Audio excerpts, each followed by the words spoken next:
Of a miracle to me. It works. It works. It works for me. I am living proof that Scalp Med works. Scalp Med works. It works. It works. Call now and find out how you can try 2 months of Scalp Med for only $14.95. Or for even faster service, visit scalpmed.com.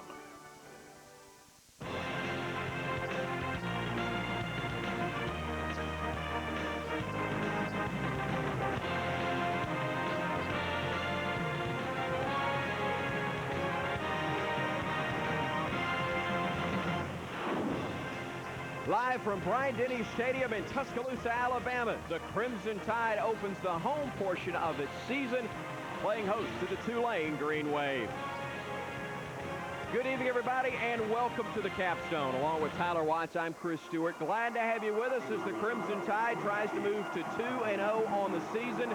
But for Tulane, they're just glad to play football. I think Tulane's finally ready to get this season started with. Had to take last week off. It was an off week for them. Had to avoid the hurricane last week, come up to Birmingham, so they're ready to play some football. They have been in the state of Alabama for 1 full week, and we'll talk more about that over the course of our broadcast. For Alabama, the tough assignment, forget about last week. The fans don't want to do that, but Nick Saban and staff are making sure the players keep their eyes squarely focused on today's game. Yeah, Coach Saban took no time in order last week at the press conference to make that point. Hey, forget about it. Enjoy it for 24 hours. After that, it's on to Tulane. What a game it was for the Crimson Tide of Alabama, but what a place to debut for the new quarterback for the Green Wave. Kevin Moore is 6'5", 235. He's a sophomore, but he's quite a load. He is that. He played in 8 games last season, completed 30 of 54 passes, along with 2 touchdowns. Here's the key for Tulane. He had 0 interceptions last year. He's going to have another performance like that tonight for them to be competitive. Looking back to Alabama's victory over the Clemson Tigers, there are a lot of things you can point to, but the primary reason the Tide won... Citizens of Alabama, particularly Crimson Tide football fans. Testing, 1, 2, 3, 4. Testing, 1, 2, 3, 4. Check, check. It's a key position for Alabama. Alabama likes to remove their tight ends in pass formation. That's going to put Mike Johnson one-on-one, protecting John Parker Wilson's backside. Now, I said they dominated at the line of scrimmage. It wasn't just offensively. That man, in his first game in a Bama uniform, named the Defensive Lineman of the Week by the conference, Terrence Cody, created a lot of opportunities for his teammates. He's a linebacker's dream, someone who just... He takes control of both A-gaps and allows the linebackers to flow around and make tackles. The third member of our crew knows a little something about creating opportunities for his defensive teammates. Barry Krause joins us down on the field. Hey, guys.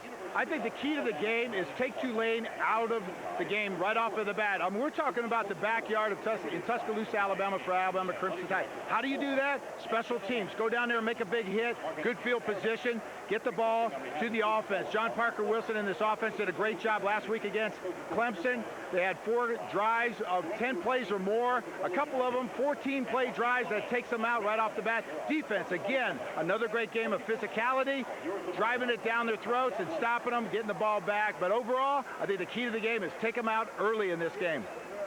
Thank you, Barry. That's exactly what the Crimson Tide will try to do. Tulane comes to Tuscaloosa. We'll have the kick right after this on Crimson Tide Pay-Per-View.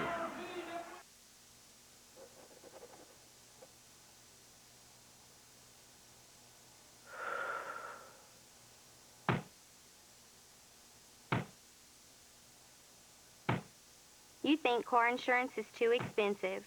We couldn't agree with you more. At Direct, we can help you spend less, so you won't need these. Affordable car insurance on your corner? From people who are in your corner. Call 1-877-GO-DIRECT or come see us today.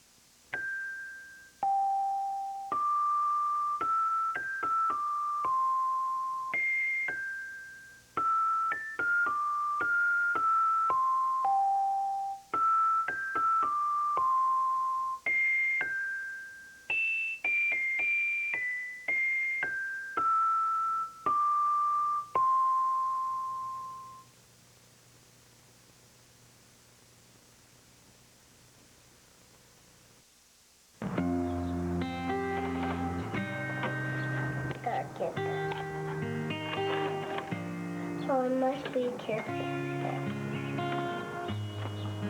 Well, that's a nice picture.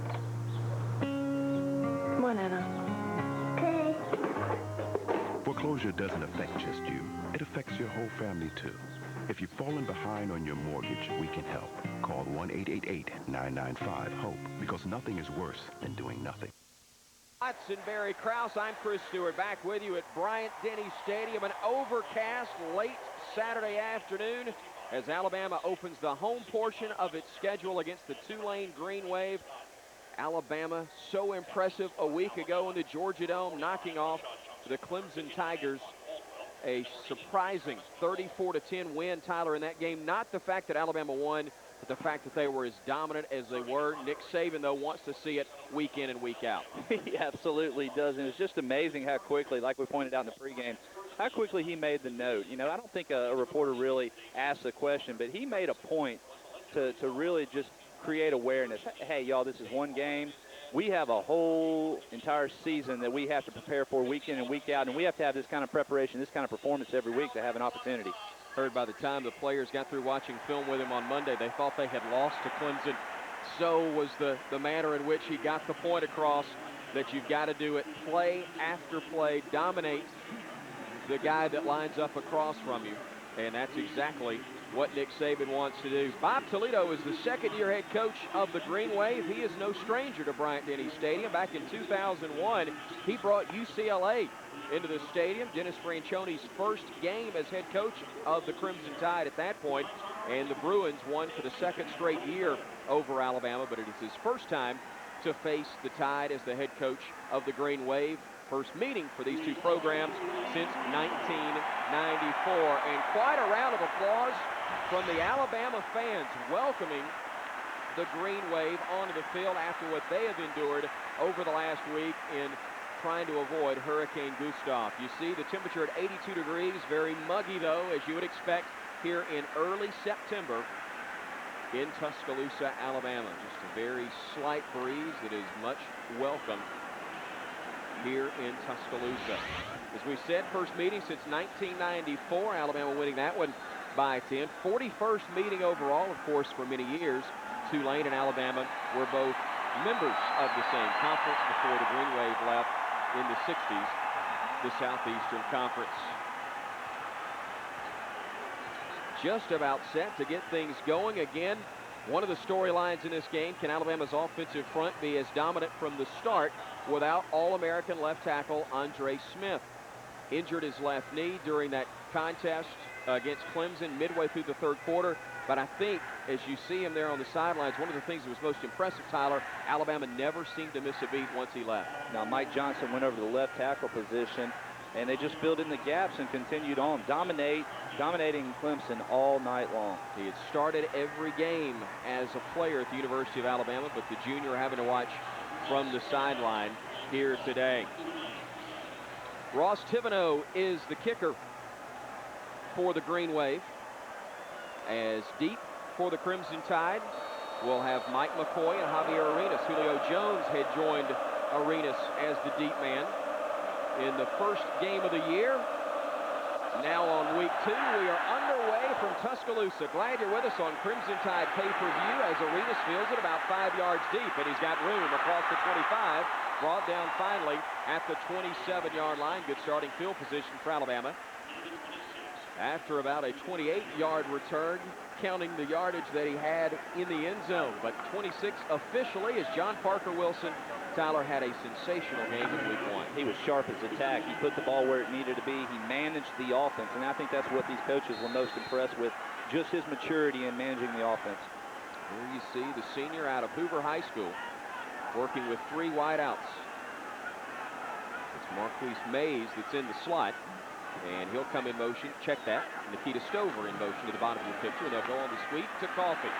And he lowers his shoulder and picks up good yardage. Gets about 5, maybe 6 yards on the play. It was power football primarily from the Crimson Tide, and that's the reason why. From tackle to tackle, Johnson, David Ross, his first collegiate start, Antoine Caldwell, Marlon Davis, and Drew Davis on that right side. Baron Huber is your fullback, even though he did not start the ball game, or the Tide did not start with a fullback, as quite often that will be the case for Alabama this year. A lot of single set looks, but with the tight ends used as an H-back and kind of a battering ram, the fullback not always needed. from the gun on second down, and that one almost picked off, and it is an incomplete pass. Nick Walker thought he had his 8th catch of the year, but the line judge said that he was out of bounds. Philip Davis in coverage there, and he almost got the pick. As you see the defensive starters, the Tuscaloosa Toyota defensive line, starting defensive line for Tulane. Burks, Lee, and Holland, your linebackers. And there you see the secondary that will be tested here today. 3rd down and 5 for Alabama. 11 of 17 on 3rd down conversions a week ago for Alabama, as Wilson on the short drop throws, and it's deflected, and the Tide will go 3 and out. So after going 3 for 3, scoring on their first series a week ago, Bama goes 3 and out on its first series here against the Green Waves. The deflection came from Josh Lumar, the left corner, who came blitzing from that right side. Yeah, Tulane brought a lot of pressure there on that 3rd down situation. John Parker Wilson knew who he wanted to go the ball with. The decision was good, just got batted down at the line of scrimmage. See Fitzgerald, good numbers a week ago. Wasn't called on much, but very effective.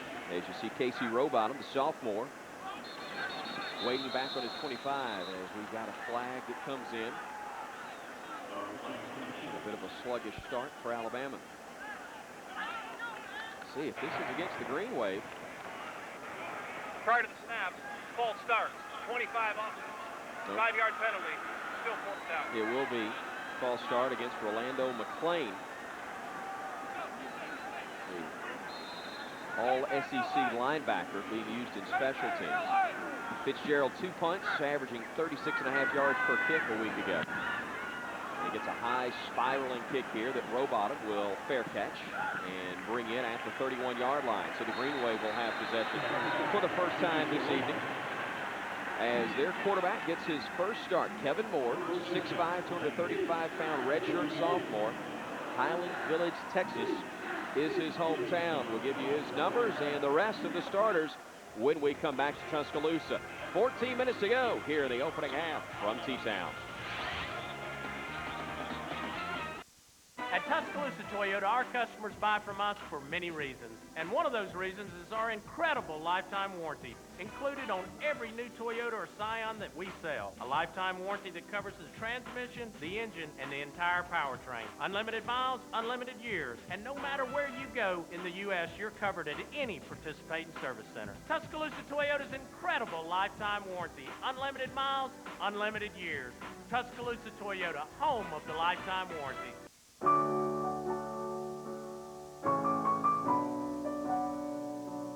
Great tasting coffee comes from quality coffee beans. Nothing less, nothing more. At Red Diamond, we remove the roasted bean husk that waters down the coffee's flavor. That's what makes our 100% Arabica beans taste better than everyone else's.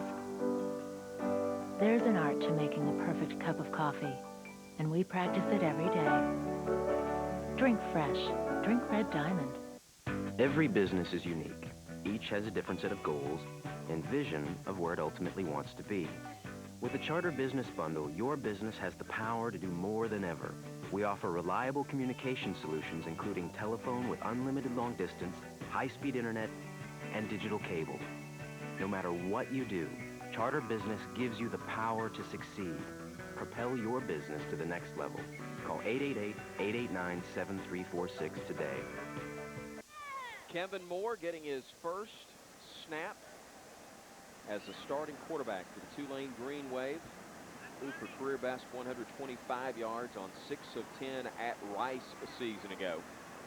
Final 3 appearances of the year, Tyler, he was 19th of 30, 265 and a touchdown. So while it may be his first time to work under the lights as the starter, it's a guy who has some experience and shouldn't be too intimidated coming in here. I don't believe he'll be intimidated at all. He ended the season good, and last year with Forte in the backfield for Tulane, all they were pretty much going to do was turn around and hand it off anyhow. So he's got some games under his belt. He's played in a bunch of games, experienced some success. He's had some wins. So look for him he has to come out though and have a good start.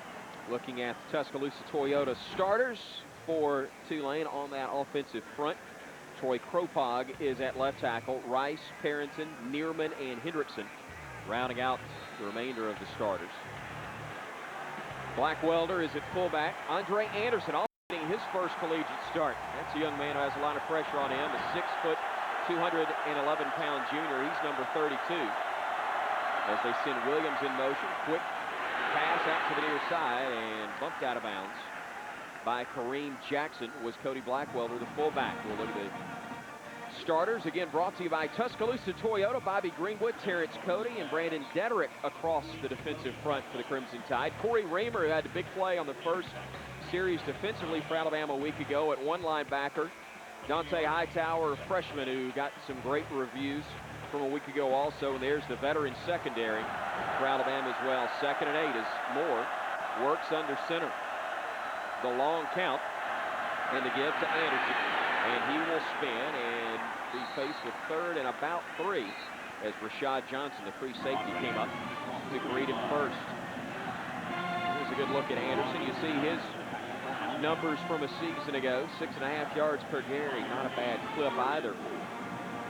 But so much different, Tyler, when you're called on to be the starter as opposed to a reserve. Well, you're not just in a mop-up situation. You're not coming into the game when the game is out of control. So he's going to get a lot of carries here this evening. Last year, the Green Wave, 40% of the time converted on 3rd down. Bama went 3 and out. We'll see if the defense can force Tulane to do the same thing. Moore with time. Looks, completes the pass, and that's a 1st down. Found Anderson across the middle. And quite a bit of poise on the part of the young quarterback there, waiting on Anderson to come open up across the middle. And really a good job of protection by the offensive line for Tulane. Had the coverage that he wanted with Rolando McClain for Alabama, able to just pick up a good 6-7 yards. Had Bama's best on him, and you see the reaction from Rolando McClain, frustrated that he wasn't able to get a deflection. As Anderson is a 2-year letter runner, playing in his 16th career game at his first start. They'll go with a reverse early on as Jeremy Williams comes to the near side. And it looked like Bama had him contained. But Rashad Johnson couldn't come up with a tackle. He did, however, slow him down long enough for Dante Hightower to get there. Nice recovery that time for Alabama. Also, all the flow went to the top of the screen there. Alabama very aggressive defensively, has great speed, but they're able to recover immediately. Rashad Johnson doing a nice job of staying at home. Gain of about 4 as they'll spot him just on the Alabama side of the 50. Glad you're with us here on Crimson Tide Pay-Per-View. 12 minutes to go in the opening quarter. Scoreless. Tulane marching on its first drive of the game. Short drop for Moore, and he's got a man. The catch is made inside the 45. As they'll spot him there at the 44-yard line. Brian King, the senior wideout, able to make the grab.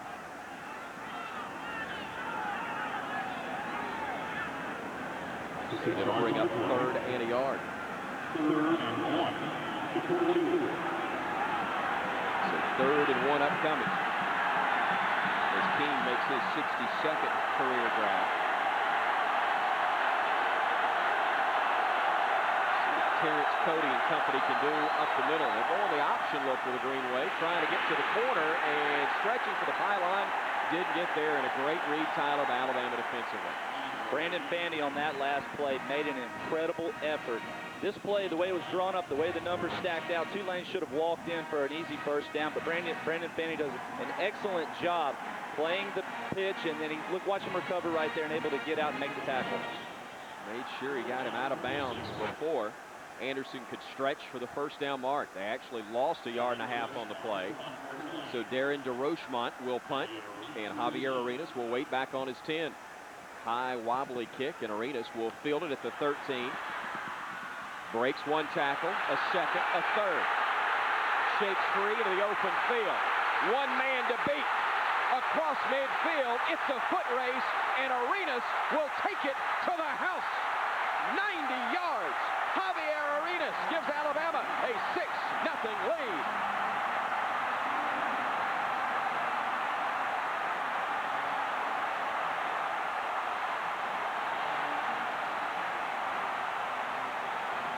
A lot of grabbing, a lot of reaching, but nobody could bring in number 28.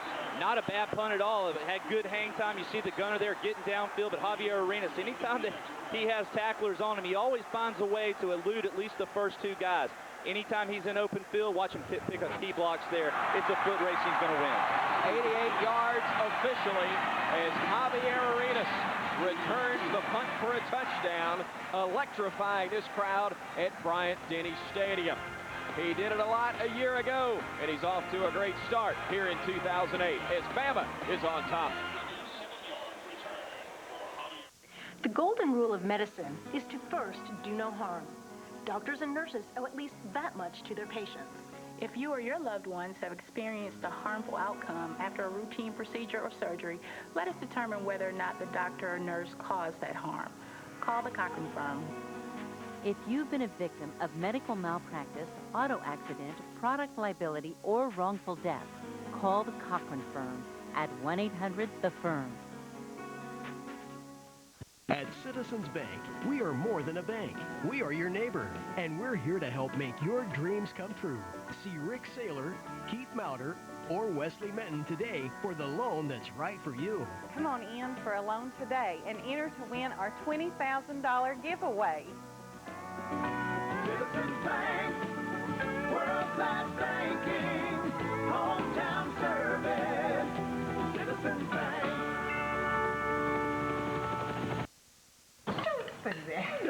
Left-handed people, a little bit more creative. I'm going to say nothing. Left-handed people are smart. They are. Dad, do you want to get the phone? No. Every year, 1 million families face losing their homes to foreclosure. If you're ignoring your mortgage issues, things will only get worse. Call 1-888-995-HOPE, because nothing is worse than doing nothing. Early on, Javier Arenas returned to punt 61 yards for his score last year here at Bryant-Denny against LSU. He gets Bama on the board first against another Louisiana school, the Tulane Green Wave, here this afternoon. What a job he did. That's an incredible job, incredible individual effort, although he picked up some very nice key blocks from his return team.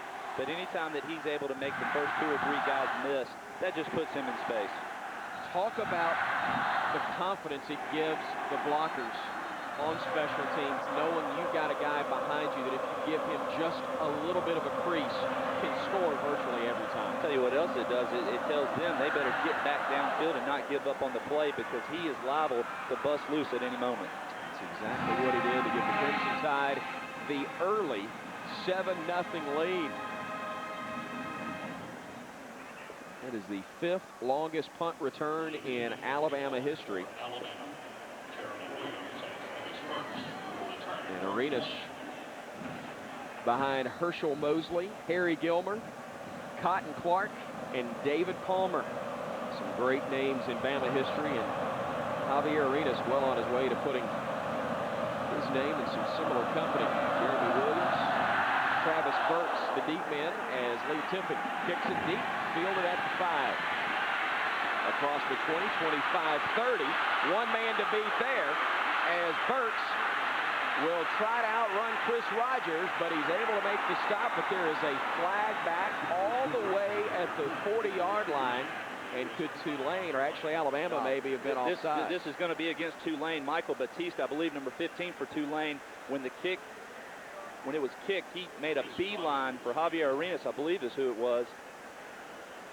Can't say that I blame him. They couldn't catch him on the punt return. They thought maybe they could hit him on kick coverage. But the discussion going on here, Matt Austin is our lead referee. And he will discuss things with the crew. 53 yards on the return. But it may all be for naught. Offsides on the receiving team. 5-yard penalty, re-kick. Tyler, several years ago, you rarely don't see this. You don't. But several years ago, you see him right there at the top of your screen on the right. He just mistimed it. You saw South Carolina and Lou Holtz used to do this several years ago. They would go and hit the kicker. Tulane chooses to hit the gunner, whoever's running downfield and is going to get down there first. He just mistimed it. Well, they didn't mistime the second chance on Tiffin. They may not have gotten him initially, but they sure popped him there. However, it will simply be a re-kick, assuming somebody reminds Lee Tiffin he's not in Red Bay anymore right now. 10:31 to go here in the first quarter of play, and Alabama with a 7-0 lead. Tiffin a great week last Saturday against Clemson. I thought that long field goal to start the game really helped set the tone. Had to have helped him mentally also, but you're absolutely right with the standpoint of the entire Alabama sideline as well as the fans were really into the game because all of a sudden we didn't have to believe what all the experts have been telling us all week long. Nick Saban in his second year as the head coach of the Alabama Crimson Tide, of course, national championship to his credit at LSU in 2003. Bama says, let's try it again. Burks will field it inside the 10. And nowhere near as much success there as he looked a little winded as he got near the 20-yard line. Not much effort that time on the return. So Alabama with good coverage, able to stop Burks this time. Tyrone King, the first man to get there. So you saw Mark Barron, who delivered a big hit on special teams against Clemson as well. Now Tulane will take over. They moved the ball pretty well in their first series before being forced to punt. See if they can pick up successfully again with Anderson alone setback. Moore, the quarterback, working under center. He will give it to Anderson, and he changes direction, but he is met and stood up after a gain of a yard and a half. Great job defensively. Rolando McClain, the first man to greet him.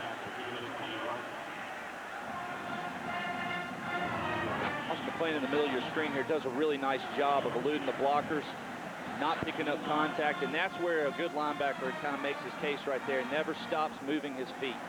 Tyler once again giving assist to Terrence Cody. He busted things up in the middle and actually knocked the center into the running back, who in turn pinballed into Rolando McClain's arms at that point. 62 has been a terror out there. They'll swing it out to the right side, pass complete to the fullback, and Blackwelder will find the first down mark up across the 30 to the 32. Javier Arenas able to make the hit, but not until the Green Wave moved the chains.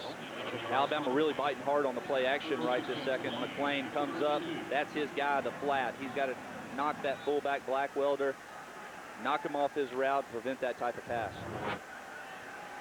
So from the 32, the Green Wave with another first down.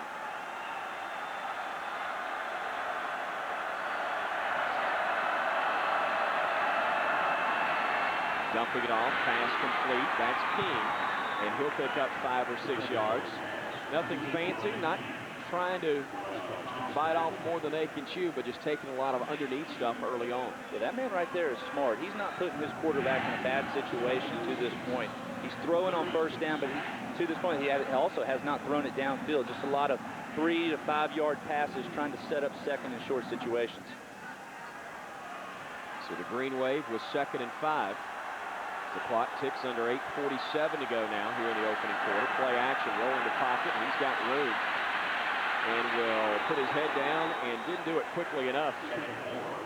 As you well know, if you're going to avoid contact, do it a little more quickly. Don't let Dante Hightower deliver that type of hit. Moore once again on a nice play action. Looked like he was wanting to find number 41, Cody Sparks, for Tulane, dragging across the middle. But Hightower does a great job using the sideline as the second defender. Had he tucked it initially and run with it, did he have the first? I don't think he would have been able to outrun Hightower. So 3rd down and 3 as the Tide fans come to their feet. Albert Williams in the backfield. He'll get the pitch, and he'll turn it up. Actually, it's not Williams or Albert Williams. It is Jeremy Williams, number 20, who was on the carry, but he's going to be knocked out of bounds by Rashad Johnson again, and a 3rd and short. Alabama's defense able to stiffen. Yeah, you're seeing the difference in speed right at this point. Also, Alabama is just much faster than Tulane is. Blackwelder's out front. He sets a good. They should have been able to get to that corner, but Alabama just possesses too much speed. Javier Arenas waiting on another punt from DeRochemont. He went 88 yards on the last return. A low kick this time. Dodging a couple of tacklers. Stayed on his feet initially, but is going to be brought down at the 27-yard line. Alabama will have it 1st and 10 from there, as Devin Holland made the stop, and now John Parker Wilson will bring the Bama offense out for the 2nd time. Tide does lead 7-0, but it was the punt return that gave Alabama its offense. The Tide 3 and out on its first offensive series, so trying to pick up the pace a bit. It'll be McCoy, the wide out to the top of your picture, and Julio Jones to the near side.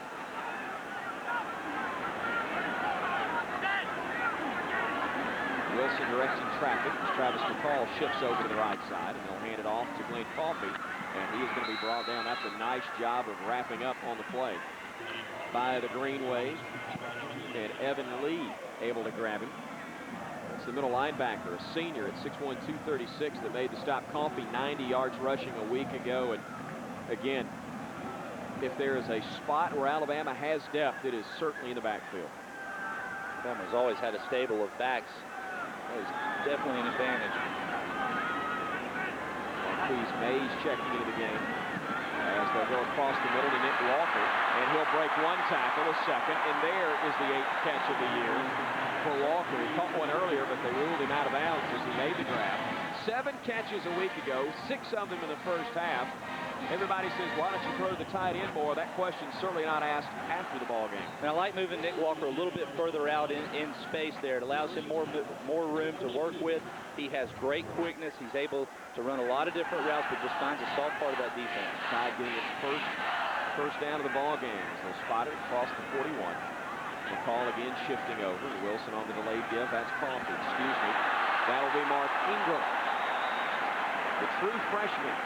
98 yards rushing last week for the Crimson Tide, and he picks up about 5 yards there before Corey Saunier, the strong safety, comes up to hit him. The Michigan native interchangeable with Coffey as you see him exit there, and it will be the veteran who comes in to replace him. What a luxury to have that type of talent. Not only did Ingram have 17 carries for 96 yards officially a week ago, also a couple of catches out of the backfield. As Terry Grant checks in, he'll shift to the top of your picture. He'll look his direction, he'll make the catch, he'll turn it upfield, and he'll get the first down. One of the reasons you didn't see Grant last week, Tyler, the game plan called for Alabama to play power football, run it right at Clemson. That's not Terry Grant's game, but what you saw right there truly is. And this is a luxury that Alabama did not have last season. Terry Grant forced to run in between tackles. He's going to be more productive getting out there on the edge as well as coming out of the backfield in motion and catching 5-yard hitches. Already 3 running backs have been involved in the offense for Alabama, and that's on this series alone. Baron Huber checks in at fullback for the Tide as McCall shifts once more. Play action. Wilson. Pocket breaks down, and he'll go down. Brought down on the play by Travis Burks. Sam linebacker able to get him as protection broke down on the right side of the line. Yeah, spacing just really wasn't that good either in the secondary for Alabama on the pass routes. Charles Harris for Tulane does a nice job of bumping Julio Jones, not allowing him off the line of scrimmage, messed up the timing of the routes. Good credit to the secondary there. You're exactly right. Darius Hanks, number 15, checks in for Alabama. He's in the slot to the near side. Ingram comes to a wide out slot all the way to the bottom of your picture. Wilson on 2nd and long across the middle, trying to go to Hanks, and that one's broken up. Nice play by Josh Lumar, the left corner. He's a 5th-year senior at 5'2", 178. Played that one nicely. Jones, McCoy, Mays all check in. McCall, Walker, and Hanks will exit. And the Crimson Tide faced with a 3rd and 14. They'll need to get into Tulane territory at the 32 to pick up the first.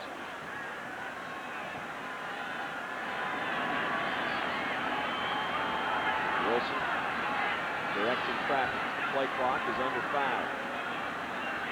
Will they just get it away in time?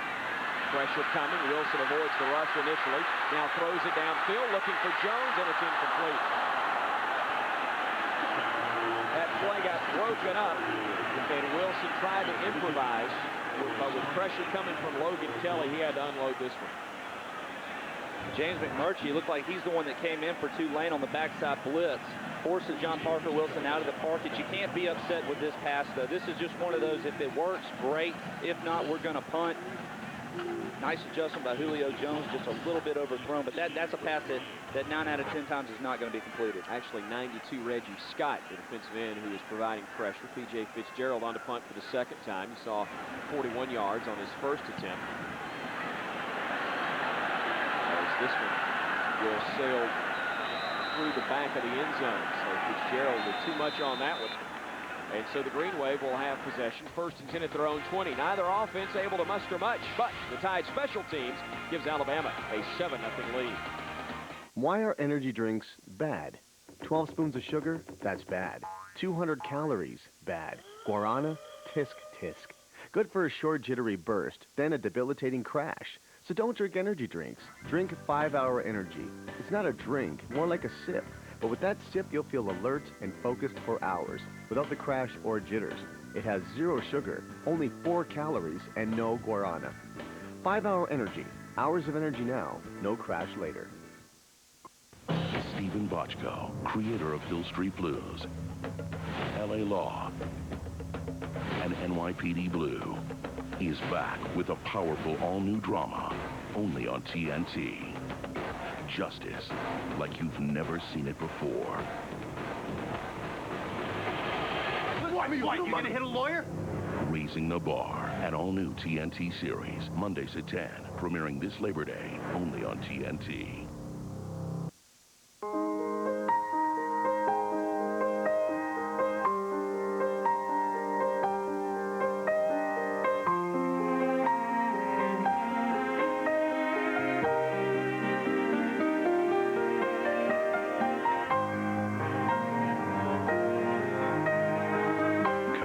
To Anderson. Visit Anderson Lumber Company and Home Center today in Alcoa, across from Walmart. Alabama with the lead over the Tulane Green Wave, an 88-yard punt return by Javier Arenas, the only real offense that Alabama's been able to muster, Tyler. And I'll ask you what I'm sure a lot of people are asking here in the stands after such an impressive performance a week ago from the Bama offense early on. What have you seen differently so far? Well, that's exactly right. Let's go back to last week. What did Alabama do first? They established the run. They were committed to running between the tackles, bouncing it out when needed, and then off of that, they were throwing the football. To this point, Alabama's had good success running the football. They're just trying to mix it up a lot more on first and second down throwing than they did last week. Maybe you'll watch them come back and be committed once again on first and second down just to running it right at Tulane. They got to slow down this pass rush that Tulane is putting on them. Nick Saban made it very clear that it was a good win for Alabama. He was happy for the Tide players, for the fans, but it was one game, and you have to move on and not assume that good things will continue to happen just because it happened on one Saturday. You see those numbers showing that is exactly the case as the toss sweep to the right side. And Albert Williams gets his first carry. I tried to give him one earlier, but it was actually Jeremy Williams who had gotten the football. But a gain of about 3 yards on the play. Albert Williams, a 5'11", 178-pound freshman, getting his first career carry. Picks up 3 on the play. Alabama playing the first of 2 consecutive home games. It'll be Western Kentucky coming to town next week. We will have that one for you on Crimson Tide pay-per-view as well. The pitch to Williams and read nicely by the Tide. No yards on the play. Brandon Fanny is the one that initially slowed him down and stayed with the play. He doesn't bite it all in the fake. Watch him play in his position, but you see right there, he doesn't go and try to make a spectacular play, a huge loss. He just waits for Williams to come to him, and Cody comes in to help out. Here it's Cody, not glad to see somebody else slowing up the ball carrier so he could make a tackle for a change. Cody will check out as Josh Chapman comes in to replace him. They'll swing it out on third down, incomplete. Pass intended for Cody Blackwelder. Actually, instead, it was the reserve fullback Jordan Stephanie that he was trying to connect with, but great pressure again by Alabama. Yeah, Javier Arenas is going to come into your screen right here. He doesn't touch the ball, but what he does is he alters Moore's projection to the fullback. Javier Arenas set to return for the third time, standing on his own 40-yard line. DeRochemont had it blocked. It's blocked, scooped up by Alabama, and the Tide will score. Chris Rogers scooping it and scoring, and the Crimson Tide has taken a 13-0 lead. I believe Upchurch blocked it, but Rogers scooped it and scored. I don't believe that was a block, a call block. He just was able to get through there, and what a great angle.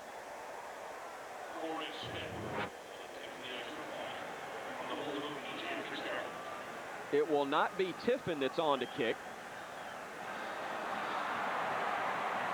And missing his first attempt was Corey Smith. We'll look at it again and watch. Coming into your picture, I believe it was. Still can't tell if it was Upchurch. Looked like Roy Upchurch. Did look like Roy Upchurch was just able to elude that up blocker for Tulane, able to squeeze in there. He said, hey, y'all going to give me a gap, I'm going to take it.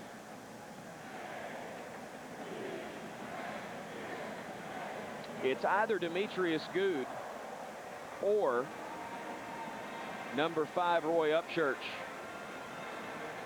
But the extra point attempt was missed by Corey Smith.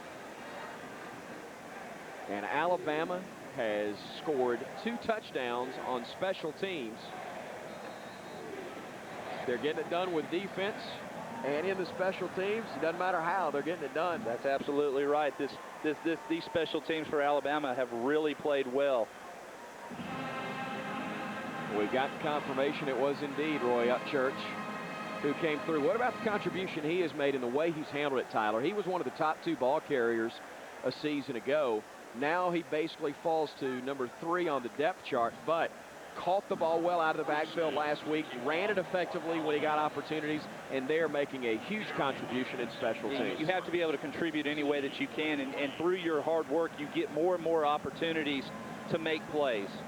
I had said in jest that Lee Tiffin on that kickoff earlier may have thought he was in Red Bay. I may have been closer to being accurate than I thought, as he did not handle the placement on the extra point, nor did he handle the kickoff. And once more, Corey Smith kicks, and this one goes out of bounds. So a rough start for the youngster in his first 2 collegiate kicks. Tiffin is on the sideline, sitting on the bench right now. Free kick out of bounds for 44 of the kicking team. Ball will be spotted at the 40-yard line. First down. Hopefully it's not serious, but he is on the sideline right now.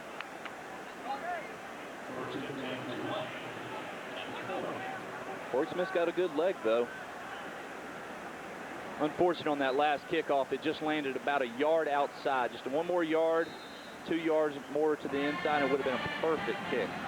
Corey Smith out of Bunker Hill, West Virginia, played at Musselman High School.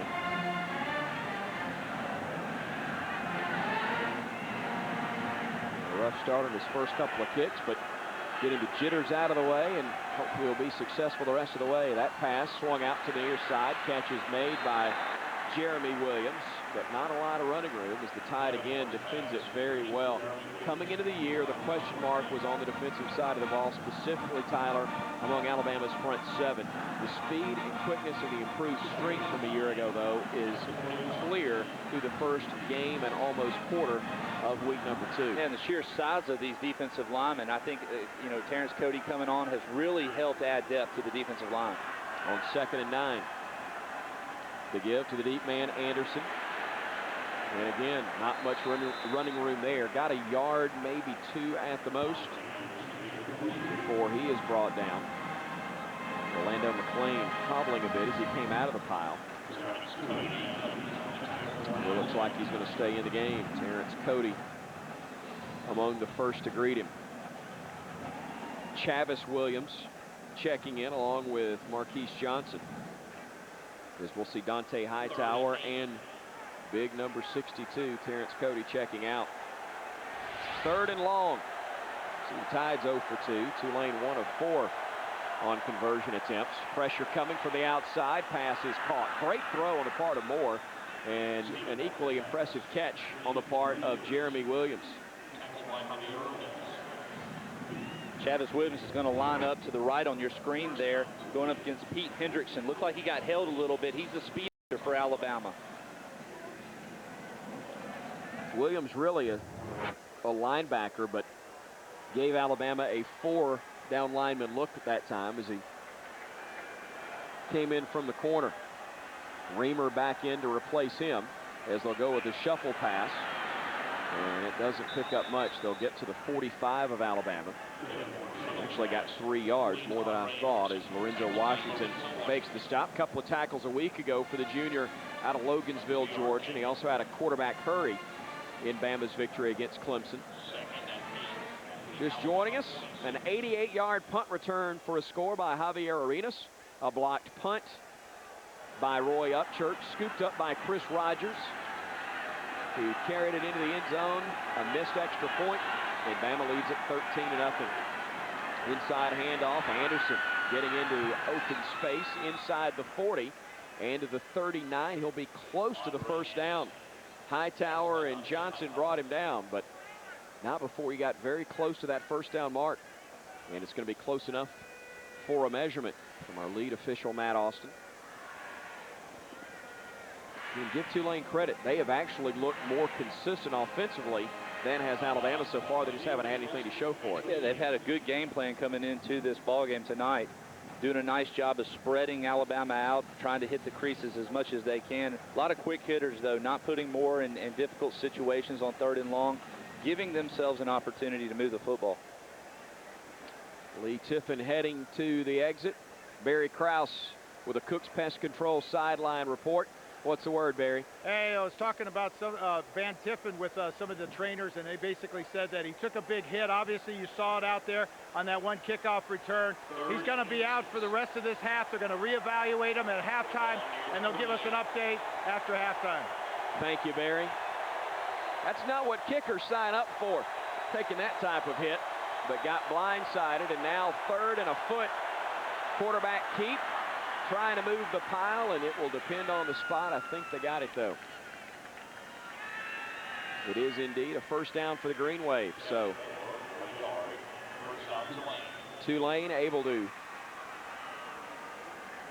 keep possession, and that's awfully big right now. For one reason, they don't have to kick.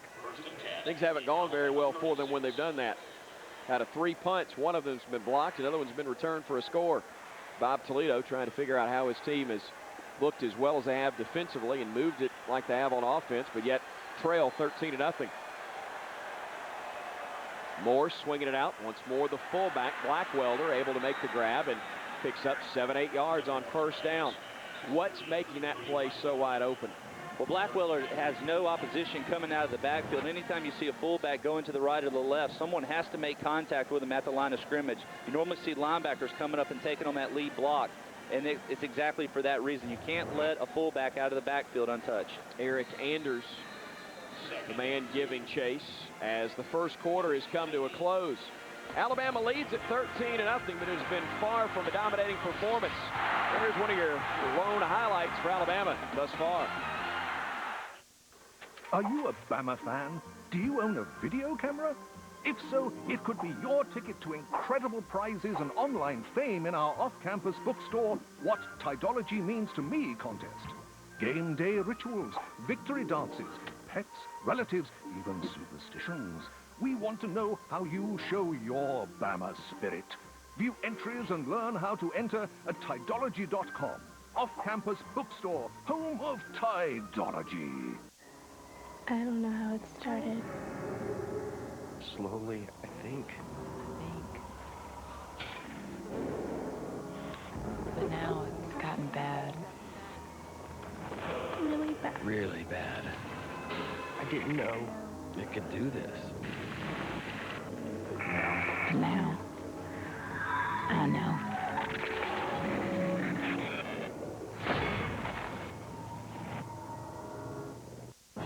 Every day at Golden Flake, it all starts with a special premium potato that longs for something more. More flavor and more crunch. Seeking a life of delicious variety and guaranteed freshness in every chip and every bag. That's what Golden Flake brings to the table. For us, these are the good times. Finding our way to your neighborhood grocery and into your basket headed home. Turning potatoes into the life of your party. Golden Flake, the South's original potato chip. Senior quarterback John Parker Wilson trying to find a way to get the Bama offense moving. The Tide leads at 13-0, but it's been 2 special team scores that have allowed the Tide to take the 2-touchdown lead. For Tulane, Tyler, they've done the job on defense. They've actually moved it pretty well offensively, but a breakdown in punt protection and a breakdown in punt coverage have allowed the Crimson Tide to take a 2-touchdown lead. Yeah, and all coaches will tell you the way that a football game can get turned around quicker than anything is with the special teams unit. Alabama has definitely taken advantage of their opportunities. Huge punt return for a touchdown, blocked punt for a touchdown. Alabama has taken advantage. And also a great stat you saw there, that 51-yard kick return following Arenas' touchdown was negated by an offsides penalty by the receiving team on a kickoff, a rarity, but that kept the Green Wave from taking possession on the Alabama side of the field. And now the Green Wave with a 2nd and short from the Crimson Tide. 29-yard line. Deepest penetration that the Green Wave have had into Bama territory so far. Kevin Moore, 9 of 10 passing in the first quarter, make it 10 of 11 now as we begin the second, and that will be enough for the first down as once again he connects with Brian King. 6-yard pickup, plenty of yardage to move the sticks. Kevin Moore knows exactly where he's wanting to go with the football. Marquise Johnson just drops back in coverage, creates a little space there. Tulane's able to pick up another first down. Dante Hightower checking back in. Eric Anders checking into the game as well for Alabama as Jeremy Williams exits for Tulane. Casey Rowbottom, the lone wide out to the top of your picture, coming in motion. As Moore trying to set up the screen, has to unload it, and even though that's an incompletion, that's a great decision on the part of the quarterback.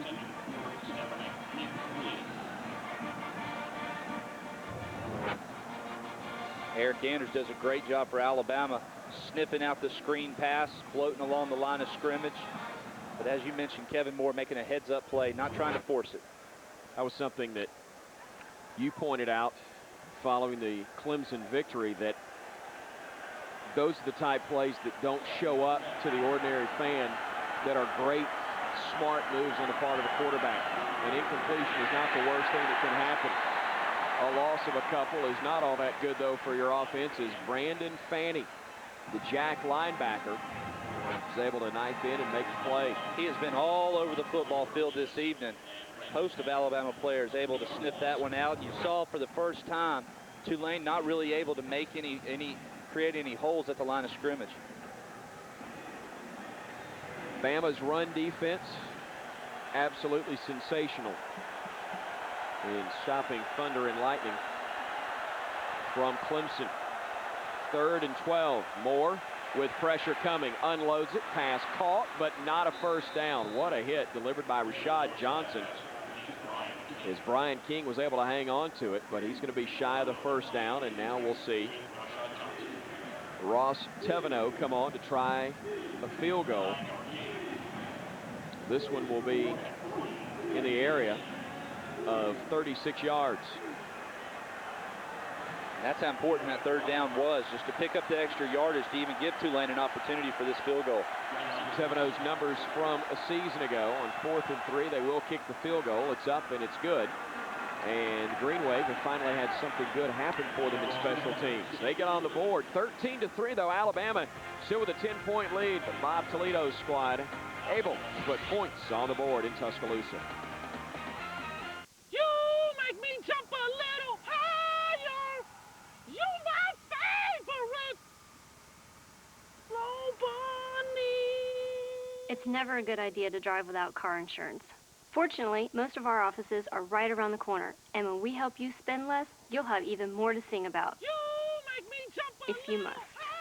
Affordable car insurance on your corner?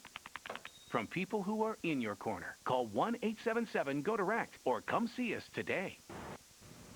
If you have diabetes and are on Medicare, you may qualify for a free meter from Liberty Medical.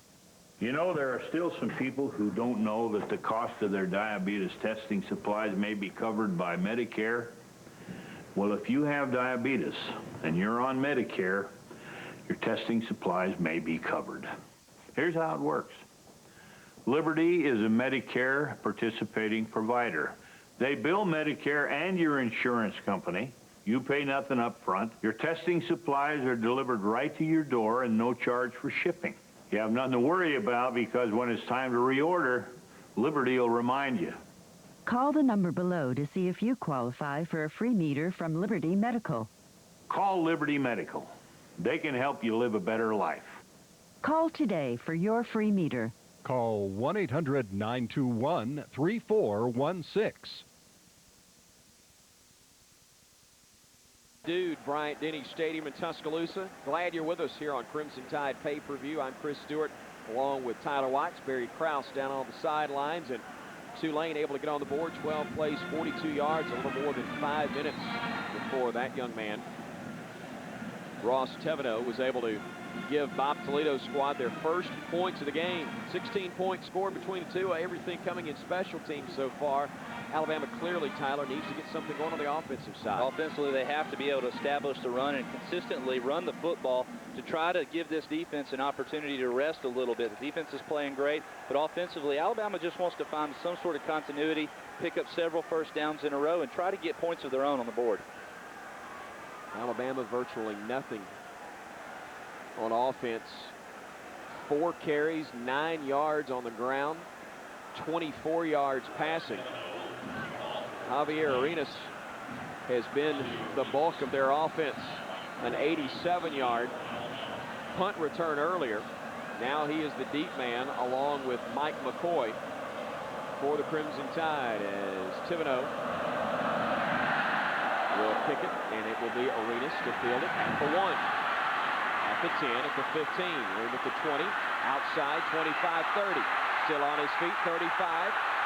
Bounce down near the 40-yard line, and you can just sense everybody, if they're not standing, at the very least, they're on the edge of their seats, Tyler, when that man has the ball. He is awfully exciting to watch return it.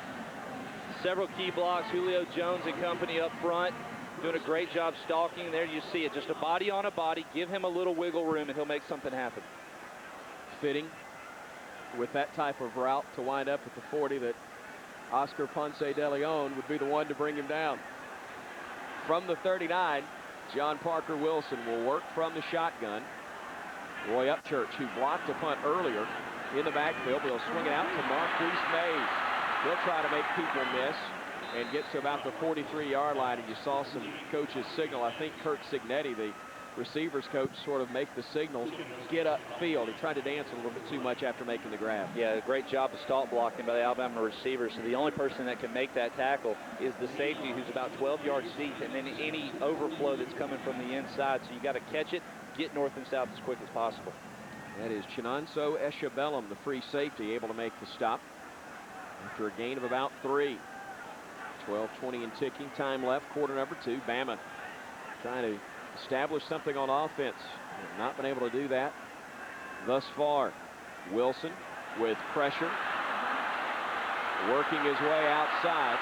Nobody open, and that is a veteran move to fling that one outside. We got a flag down in the secondary, and perhaps one of the Tide receivers were held on that play, Tyler. This would be very unfortunate if it is against Tulane, because that was nowhere near. John Parker Wilson had no opportunity to throw in the ball back.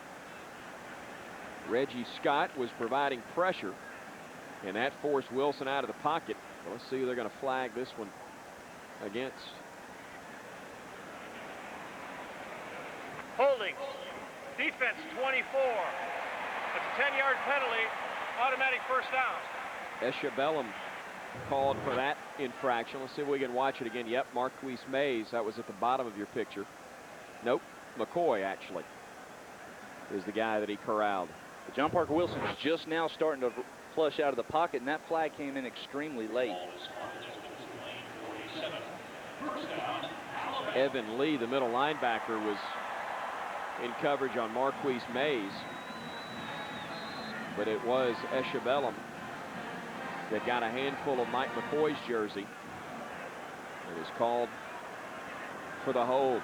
When Coffee in the game, getting the carry, and he is following a wave of Crimson blockers inside the 40. Nice pickup on first down of 8 yards.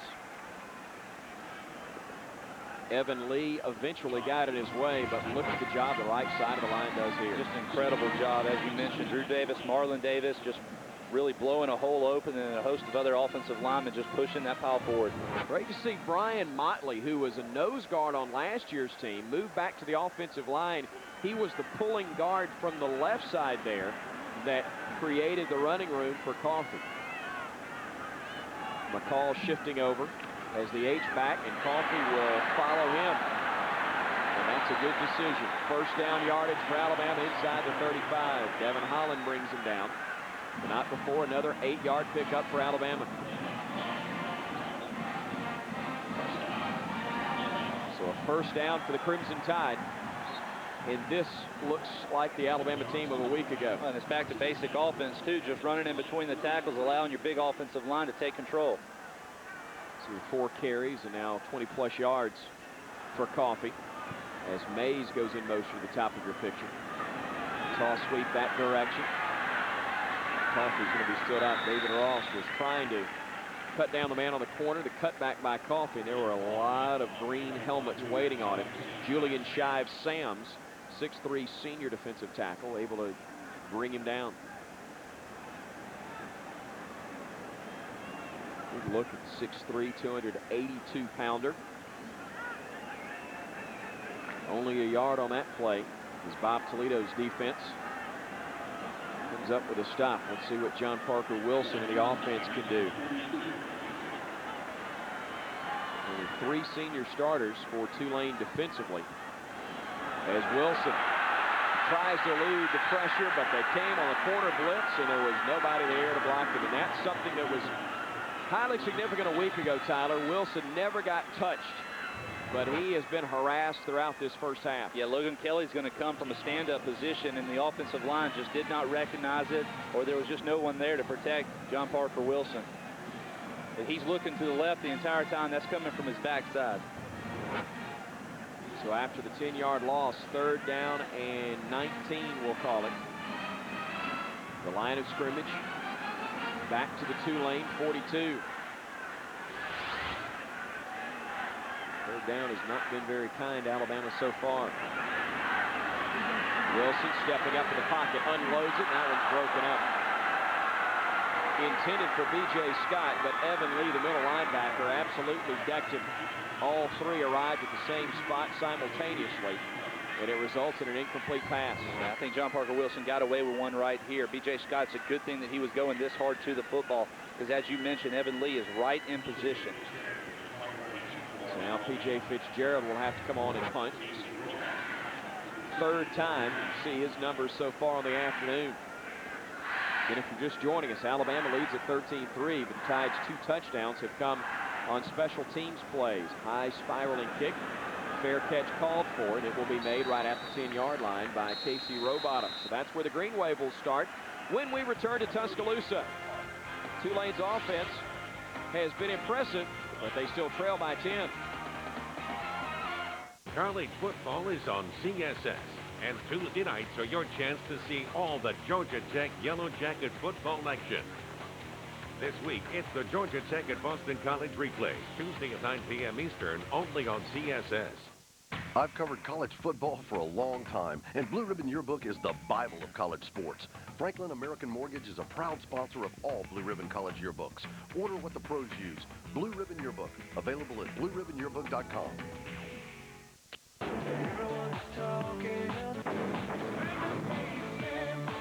With our fitness program, every day is to make you better, stronger, lean, fit, and healthy.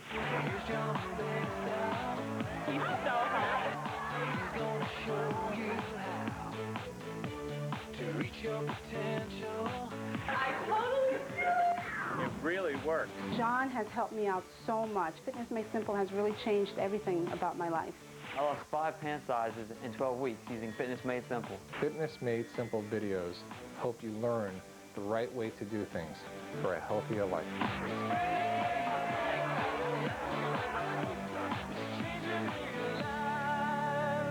You put it together. For me, it could work for anybody. Start improving your body and life with Fitness Made Simple's New You Special. Change your body, change your life with Fitness Made Simple. Make sure to also visit John on myspace.com. Enjoying a Saturday evening in Tuscaloosa. Alabama fans happy to be leading, Tyler, but not overly thrilled with the way the offense has looked so far, and a lot of the credit has to go to Tulane. Tulane's been able to put a lot of pressure on this Alabama offense, get them in situations where they know what's coming. They know Alabama's forced to throw the football, and they've got a good scheme. They're able to do a lot of crossing, a lot of stunning, bringing linebackers around the ends. Kind of wonder right now what kind of continuity this offensive line hadn't played a whole lot together. How that's if that is a factor. Again, Andre Smith missing a start for the first time in his Alabama career because of a knee injury. He and Earl Alexander, wideout for Alabama, the two that are not in uniform for this game. Alexander with an ankle injury, and Smith, of course, with a sprained knee. First and 10, Tulane. And the 10. And the Green Wave starting with their worst field position on a drive all evening. Kevin Moore, the quarterback, throws that one incomplete, trying to connect with his wideout Jeremy Williams, but it falls incomplete. This is a place where you've got to be very careful. Now, Moore has looked razor sharp in the first half, Tyler, but a mistake right here, and suddenly it's a 20-3 game. I think that's what you saw right there, just not wanting to make that mistake. Luther Davis, normally we're going to see him at the defensive lineman, outside linebacker position, was in coverage. He's a big body, but Moore trying to just stick it on the outside. He knew any more inside, and that ball's intercepted. 11 of 13, 66 yards passing so far for Kevin Moore. They'll go on the delayed give, though, to Anderson there, and he will be brought down by Rolando McClain, among others. McClain, a freshman All-American a year ago, in first-team All-Southeastern Conference this season. There's number 25 out of Decatur. 6'4", 255, and again, the classification may be sophomore, but he has the maturity of an upperclassman, Tyler, and not afraid of a leadership role.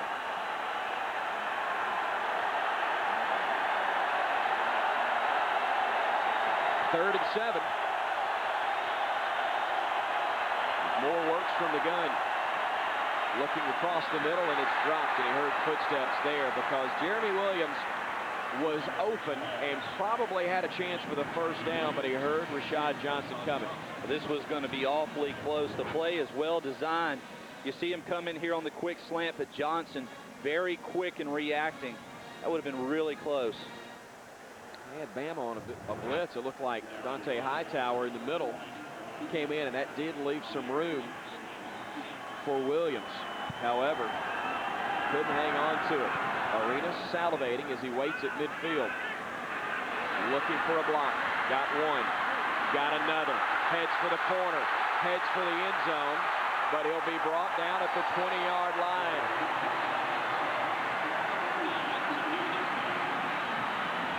32 yards on the return after a 38-yard punt. There's the Bama offense tonight.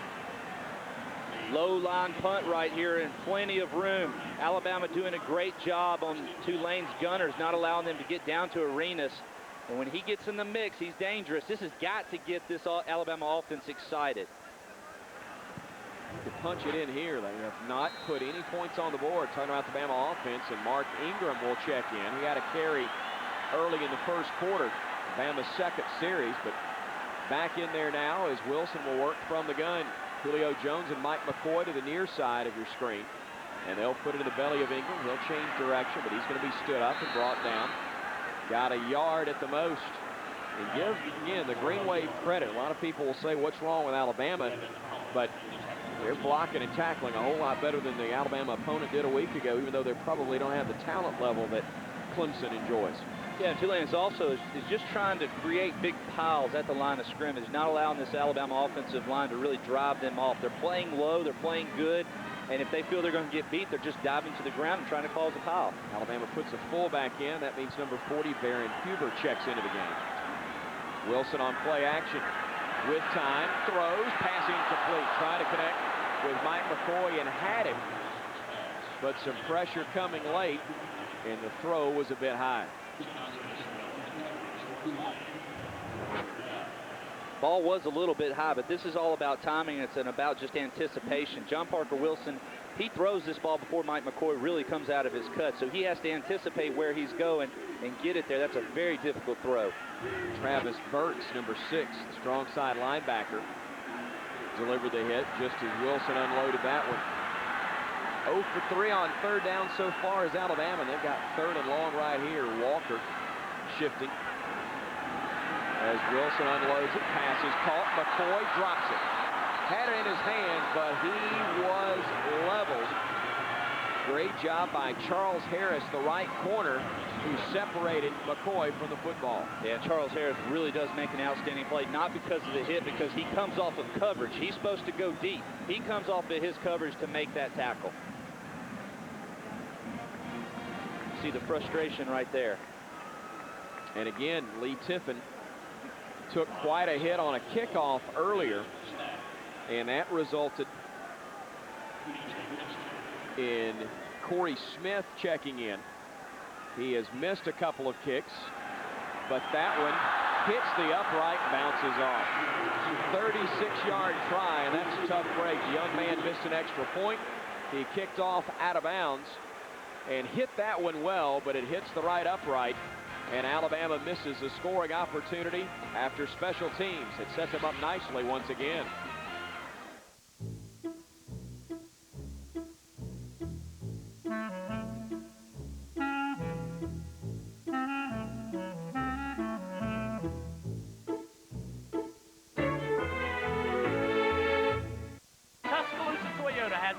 That work and play as hard as you do. The midsize Toyota Tacoma, tough, rugged, and fun to drive. Tacoma's available 245 horsepower engine can haul you and your gear anywhere you want to go. The full-size Toyota Tundra, a hard-working truck that's comfortable, strong, and outperforms any truck in its class. Every new Toyota truck that we sell comes with our exclusive lifetime warranty. Unlimited miles, unlimited years. Tuscaloosa Toyota, home of the lifetime warranty. Hey. It's just a sports conference. Yeah, people do dedicate rooms to their favorite teams, name their kids after coaches, and play fight songs at their wedding. At Regions, we know it's more than just a conference. It's unconditional love and bitter rivalry. It's the SEC, and it's what makes you, you. Regions Bank, proud to be the official bank of the SEC.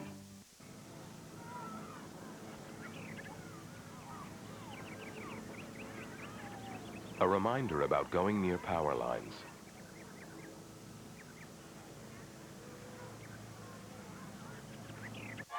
Another great return by Javier Arenas set up Alabama in great field position. The Tide could only move it a yard.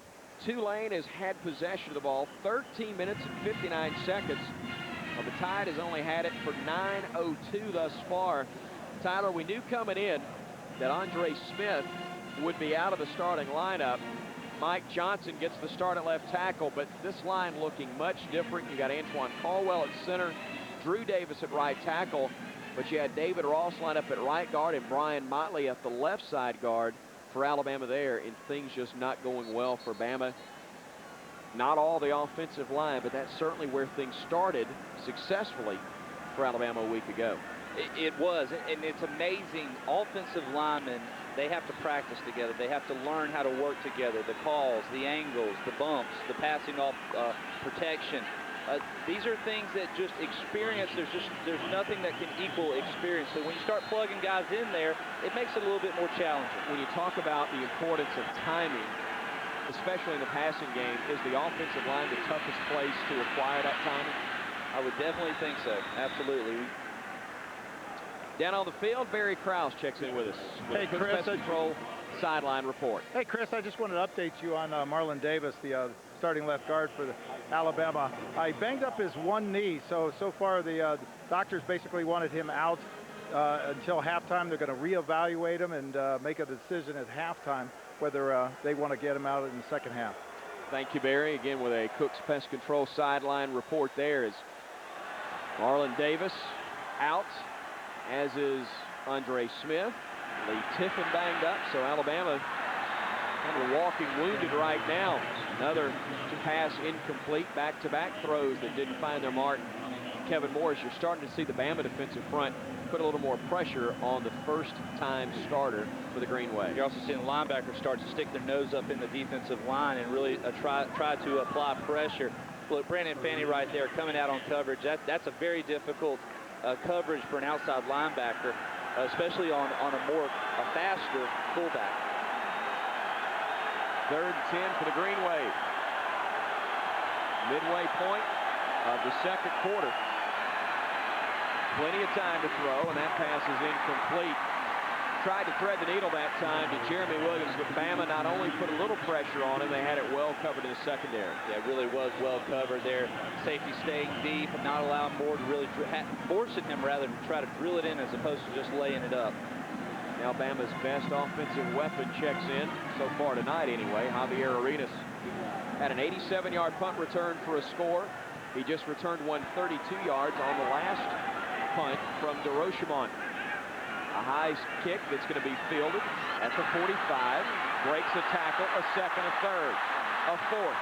Drags tacklers inside the 40 to the 39. He's not just fast, he's tough as nails. And Javier Arenas once more puts Alabama on the Green Wave side of the 50. Matt Harding for Tulane doing a nice job of getting down the field, but Javier Arenas, as you mentioned, was just able to bust right through the would-be tackler. What makes him so dangerous, Tyler, is it the fact he does combine strength with that speed? Oh, I just wish I'd have had it. I think a lot of players out here wish they had it. 1st and 10 for the Green Wave 40. Roy Upchurch in at tailback for Alabama. Play action, looking deep for Julio Jones. In coverage, can't bring it in.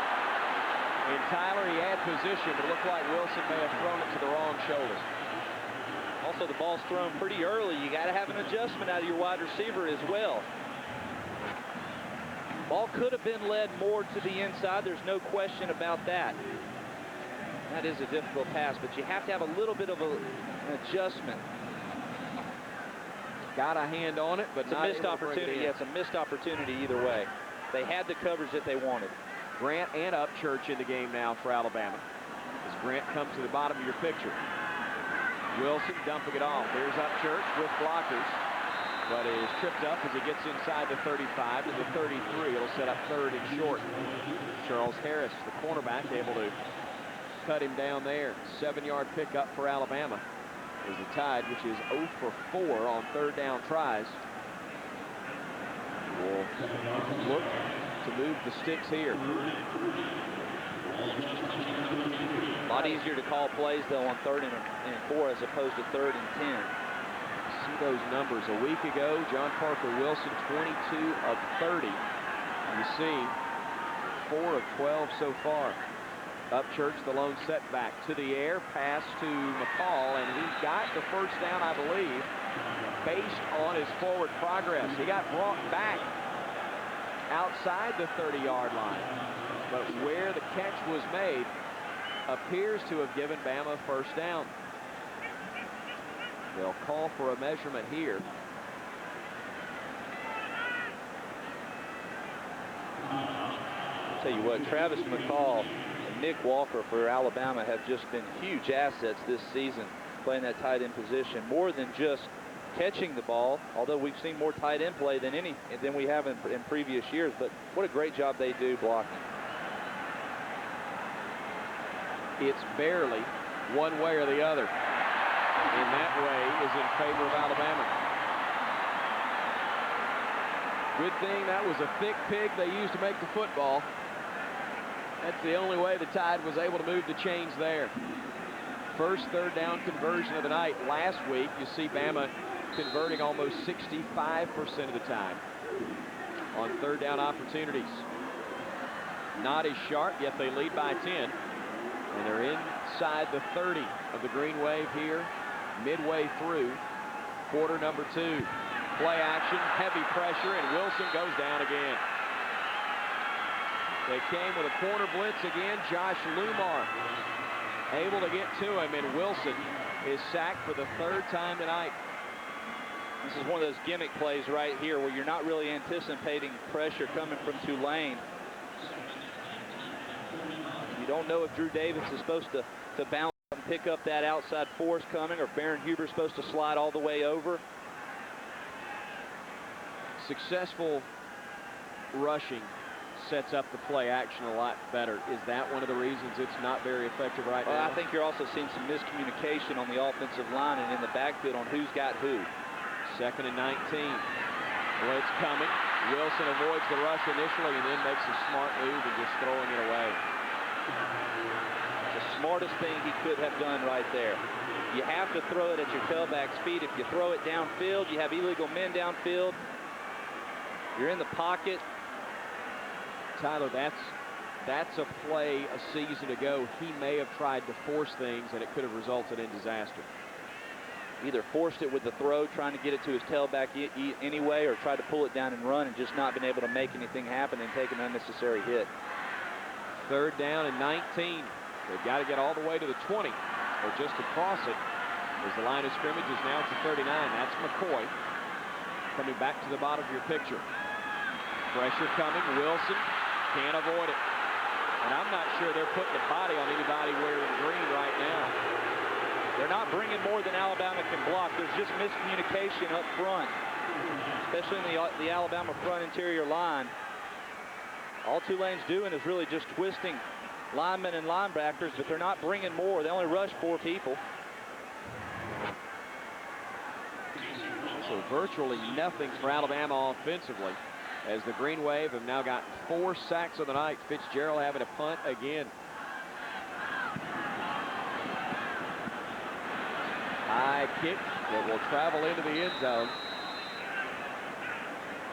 And once more a touchback off the foot of Fitzgerald. He's frustrated. Nothing seeming to go right for Alabama, with the exception of a punt return covering 87 yards for a score by Javier Arenas.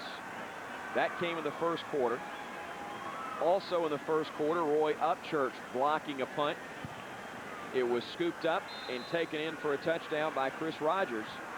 That's all the offense Bama's been able to muster, and in fact they've only made 1 out of 2 extra point tries. So now the defense, which has even had its struggles so far, giving up 92 yards to the Green Wave, will try to get the ball back with 3:26 to go in the half. Tulane will keep it on the ground and get it up to the 24-yard line. Tough spot strategy-wise, I would think, Tyler, if you're Bob Toledo.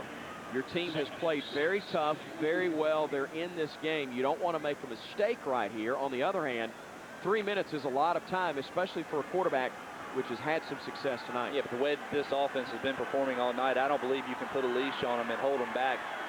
You have to have them constantly thinking that they can play with this Alabama team. Saw the numbers for Moore as on the carry. Andre Anderson. Rod Johnson's helmet popped off, and about half of the 92,000 plus in attendance thought it was a football that had come loose. Justin Woodall did a nice job coming up from the safety position. Don't know if he tripped, his knee gave way or what, but he just kind of fell down at the line of scrimmage. The 11-yard pickup moves the chains for the Green Wave with 2:32 and ticking time left before the break. Play action, Moore with time. And he will have it deflected on a great play by Rolando McClain. He was trying to connect with Cody Sparks, who was the quarterback, Kevin Moore, but McClain stayed with it all the way to the boundary. Lorenzo Washington thought he was going to have him, but Moore was just a little bit too quick. But here last year, you probably see McClain grab on the back of him in order to try to reach in front, but what a great job keeping the hands off and just at the last second sticking his arm up. You're going to see the speed of the Bama linebacker as well. 2nd and 10 now. from their own 35. 2:12 on the clock before intermission. Jeremy Williams in motion. Moore will roll that direction. Looking up top.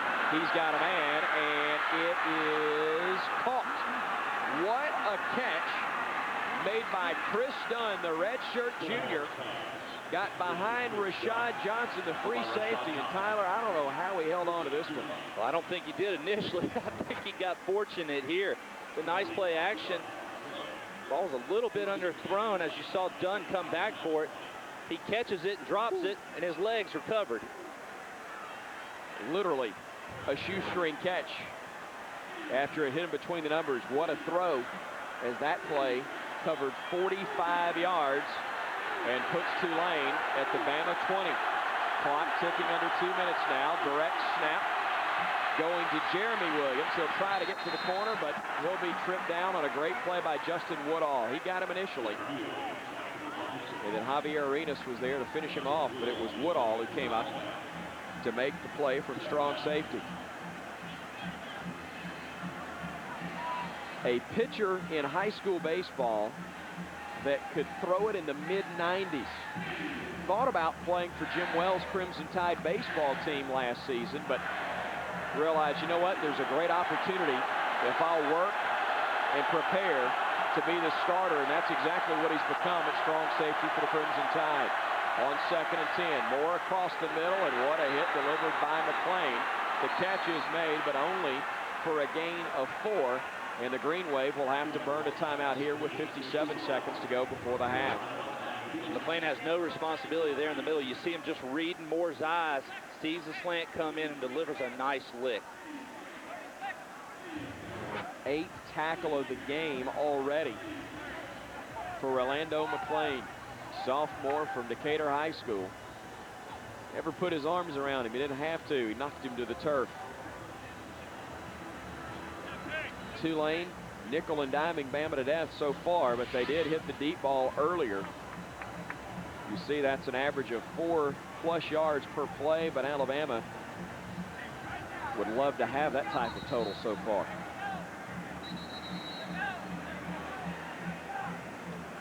This offense has really helped their defense out as well, just from the standpoint of staying on the field as much as they have. Obviously, Tulane doesn't have quite the numbers Alabama does. And that's exactly what the Tide did a week ago against Clemson. Keeping the football is the best defense you could possibly have. So come to Bama 16. 3rd and 6. Moore on the short drop, unloads it, 1st down inside the 10. Johnson on the hit of Brian King. And it'll be 1st and goal Tulane from there. Rashad Johnson slow to get up. See him limping back to his position at free safety. There was pressure up the middle. Brandon Dederick got in his face, but Moore with great poise able to fire that one in. Here's Terrence Cody back in, trying to clog up the middle for Alabama on 1st and goal from just outside the 7. Stretch handoff. Anderson fights off one tackler, lowers his shoulder. Ball is loose. Who's got it? I think the Green Wave pounced on it. Justin Woodall tried to come in late, but able to recover it for Tulane was Casey Rowbottom. So a timeout used. The Green Wave will have it 2nd and goal from the 6. That was a heck of a stiff arm on the part of Andre Anderson initially, but trying to fight for additional yardage, he almost lost possession for the Green Wave. Stiff arm's tough because it's going to prevent you from getting to his body. The only way that you can really get around it as a tackler is just to continue to drive your feet and run through it. Force him to the sideline. Eventually, he'll have to break down that arm. A tired Bama defense trying to bow its neck right here with just 27 seconds left to play in the 2nd quarter. And the Green Wave trailing Alabama at the moment 13-3. But they are knocking on the door. You see this drive already covering 73 yards, and they've done it in just 3 minutes. An impressive march down the field. It started with just 3.5 minutes to go before the break. For the Green Wave threatening to put more points on the board. They have been the more impressive team by and large in this half, but 2 special team scores have given Bama the lead. Play action, Moore overthrows the intended receiver. Well beyond the reach of Brian King, and it'll bring up 3rd down and goal. Had to get rid of it quick. Brandon Dedrick for Alabama doing a great job coming up the middle of the field, applying pressure, forcing Moore to release it early. Corey Reamer checks out, as does Terrence Cody. Chavis Williams will come in along with Marquise Johnson. Johnson had 5 tackles and an interception a week ago for Alabama. 3rd and goal from the 6. Anderson the lone setback. Moore on the straight drop. With time, he will throw this one out of the back of the end zone, and they'll have to try a field goal once again. So the Bama defense able to turn the Green Wave away with 16 seconds left to go in the half. Kind of makes you wonder if Kevin Moore, last time he was over there on the sideline, if he was told, do not throw an interception, because both of these balls were thrown well out of everybody's reach.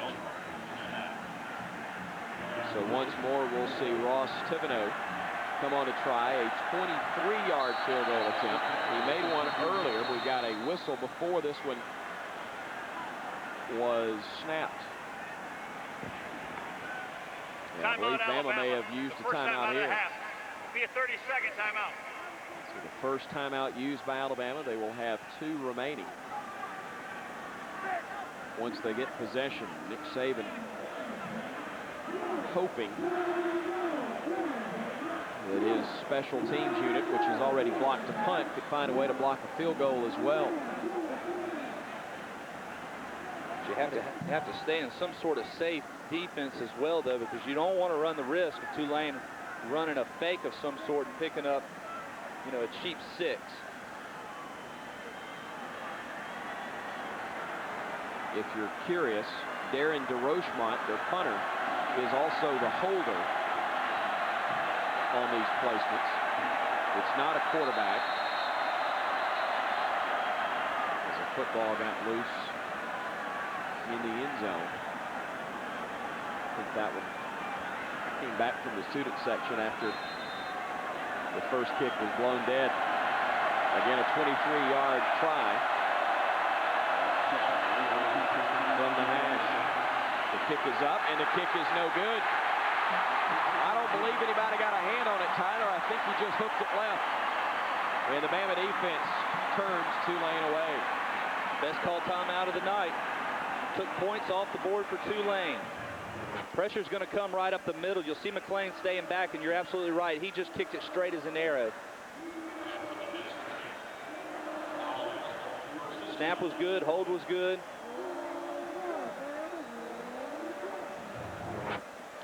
Thankfully for Alabama, the kick was not, though. And with 11 seconds to play in the half, Bama will have it once again. And I think we'll see the Tide go to a knee and simply regroup as Mike McCoy will stand back at the 10-yard line. You see the Crimson Tide has not fared well offensively in the half. But thanks to 2 special teams touchdowns, the Tide go to the locker room with a 13-3 lead. Tide head coach Nick Saban now joins Barry Krause. Standing punt return for a touchdown, block punt for a touchdown. Great field position, but the offense just seems like it's struggling, not picking up the blitzes. Yeah, we really are. I mean, we're really struggling on offense. We can't run the ball very effectively. We got 2 offensive linemen out. You know, Smitty's out, Marlin's out. We got a lot of guys playing in different places, but, you know, the backs didn't pick up the blitz twice. You know, in the last series, we get great field position. We come away with no points. So we need to get settled down here on offense in the second half. Defensively, we gave up the 1 big play there. We're not playing badly. They're nickel diming us, but we just got to do better. We got to get some turnovers. We got to make some plays. Thanks, Coach. Thank you, Coach. Thank you, Barry. 12 rushes, no yards total offensively for the Crimson Tide. Despite that, it's a 10-point lead for Alabama. We'll have more from Bryant-Denny Stadium in just a moment as you watch Crimson Tide pay-per-view. So what brings you in today? Well, I have a problem with the cost of my car insurance. Oh, hey, look at that. You expect your car insurance company to be there for you. At Direct, we're here to answer all your questions and help you spend less on car insurance. Oh, hey, look at that. Another satisfied direct customer. Affordable car insurance on your corner? From people who are in your corner. Call 1-877-GO-DIRECT or come see us today. When the IRS levied my business and personal accounts, I didn't know where to turn. My CPA recommended American Tax Relief. If you owe over $10,000 to the IRS or state, call American Tax Relief for a free consultation. Look, the IRS is offering you a one-time opportunity to settle your debt. This is your 1 second chance. Use it well. I thought I was going to lose my business, but American Tax Relief got me a second chance. To find out more, call 1-800-578-2185.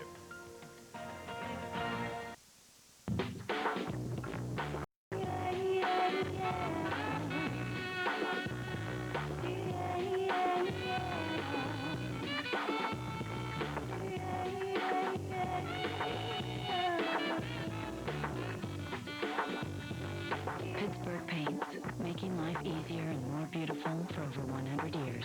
You work too hard to paint with anything less.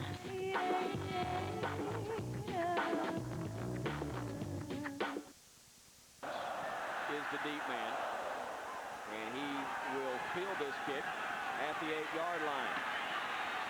And he will get across the 25 to the 28-yard line. And it was not Lee Tiffin who kicked off, and it was not Corey Smith.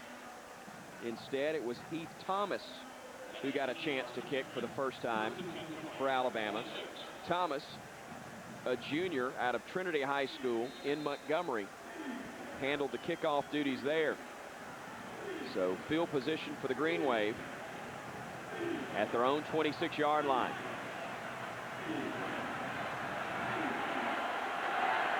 The eye set behind quarterback Kevin Moore. Andre Anderson dotted the eyes. You see Jeremy Williams go in motion on the toss sweep. Anderson to the boundary, and he'll be knocked out of bounds, but he had a lot of running room before he is bumped out of bounds across the 30-yard line. Rolando McClain, Brandon Faney, the linebackers, finally able to make the stop, and you see Anderson maybe cramping up a little bit. And I know this is early in the third quarter, but it is the first game. It is a humid night, and you can tell the frustration on the part of Anderson right now. Had a really good game tonight. Very awkward, though, that he's coming out in first play of the second half cramping up. This is spreading more than just his calves as well. Again, you and I have talked about it. That's one of those that may start at your calf, but suddenly it feels like your ankle is over your right shoulder at that point. That's not a good feeling. Yeah, they'll get him over on the sideline, though, stretch him out, get some fluids in him if they need to, get some more fluids in him in the locker room, and he should be able to come back. But you're right. That's the type of cramp you ordinarily see maybe at the start of the fourth quarter, not at the start of the third. As you know, they were hydrated well during the half. But nonetheless, a lot of carries for a young man making his first collegiate start. That'll bring Nathan Austin into the ball game, I believe.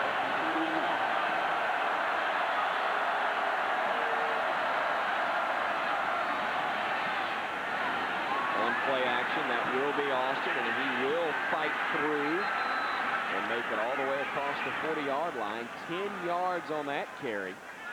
And Tulane picking up where they left off in the second quarter.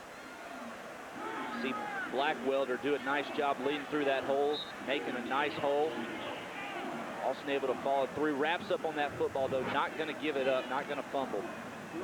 Again, on those 10 yards, 6 of them came after contact. So the Green Wave with another first down.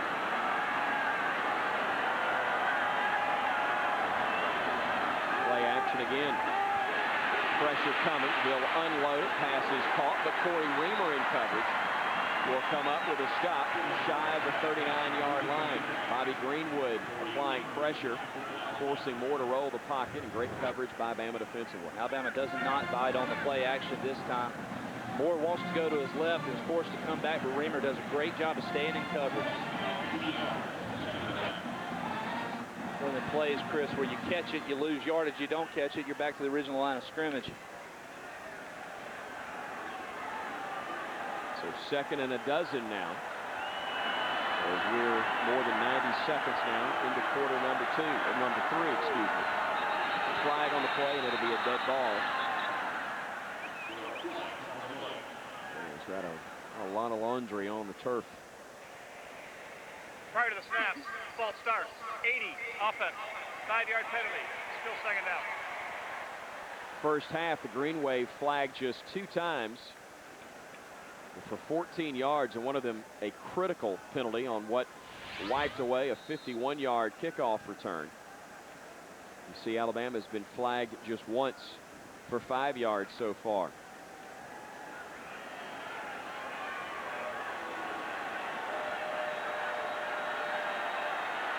So on 2nd and 18.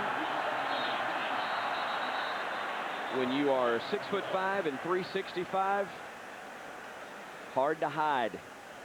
Terrence Cody. And moved, and everybody in Tuscaloosa County knew it. Dead ball, offsides, 62 defense, 5-yard penalty, still second down. Correction. Everybody in Tuscaloosa County felt it. Well, you don't start and stop. You have to have a slowdown period. Much like a freight train. Trying to anticipate the snap of the ball, though, and really apply a rush. Once again, that's just a focus and concentration deal. So 2nd and 12 now. As the line of scrimmage is up to the Green Wave 39.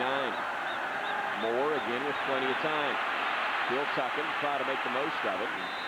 Gets across the 42 to about the 43-yard line before the freshman linebacker from Lewisburg, Tennessee, Dante Hightower, makes the stop. Really nice coverage that time in the Alabama secondary. It's the first time all night we've seen Kevin Moore have to pull it down and be forced to run with a football. And I think if Alabama can get Tulane in more situations like that and force Moore to use his legs, get some licks on him, I think it's going to be to their advantage. Tulane 4 of 11 in the first half on 3rd down conversion attempts. Not sensational, but it makes Alabama's look fantastic. Or compared to Bama's, I would say it looks fantastic, as on 3rd and 8, pass is over the head of the intended receiver, Brian King. Did that pass get deflected, or did it just look like a wounded duck coming over there? I think it got there a little quicker than both King and Kareem Jackson thought it was going to. No contact. Little contact right there. Boy, Jackson was more than a little concerned that there was going to be a flag that came in. Wasn't a lot of contact, but there was definitely some, as DeRochemont's punt will be fielded by Arenas inside the 20. As usually breaks the first tackle, the second, the third, and then he gets blocked. They finally were able to square up on him as Jordan Ellis, number 44, got the first solid lick on him, and Arenas goes down in a heap. Had to have knocked the wind out of him. We'll check on him when we come back, and we'll let you listen as we roll to a break. Truck drivers have very specific federal and state rules and regulations that they must abide by. If you or your loved one has been injured in an accident with a tractor trailer, we are here to help you determine whether or not those rules were followed. The trucking company already has its lawyers. Now you have yours. Call the Cochran firm. For a free consultation, call 1-800-THE-FIRM. Remember, insurance companies are looking out for their interests, not yours. For over 30 years, I've used the Total Gym for one reason. It does work. It is the most versatile piece of equipment I know of. What I really love about the Total Gym is its simplicity. I can get great results in not a lot of time. A few minutes a day is all you need to get in the best shape of your life. But there's so many different types of exercises. We work the obliques, traps, chest, arms, shoulders, thighs, lats, hips, abs. Oh, it's fantastic. The Total Gym does it all. Now, for the first time ever, you can try a Total Gym absolutely risk-free for an entire 2 months. 2 months? Wow. Okay. But believe me, it won't take 2 months. You'll be hooked on it the first time you try it. To try your Total Gym risk-free for an entire 2 months, call 1-800-291-2063. That's 1-800-291-2063. Call now. Arenas, who has been Bama's most dangerous weapon offensively, an 87-yard punt return for a touchdown. As you see Nick Saban looking in, quite concerned. Alabama's athletic trainer Jeff Allen among those, and that's quite the show of sportsmanship from Jordan Ellis. You want the clean hit like he had, but if you're the guy delivering the blow, you do want to see that other guy get up. You want to make sure he's all right, but Arenas very woozy as he comes to his feet.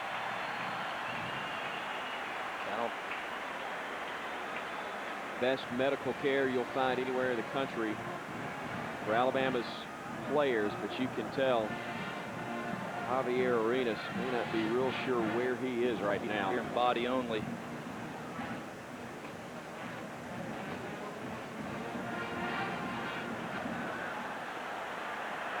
So let's see how Bama can react. They have been punched in the mouth a couple of times, figuratively, if not literally, but they still lead by 10. The offense, which struggled mightily in the first half, gets its first chance here in the third quarter.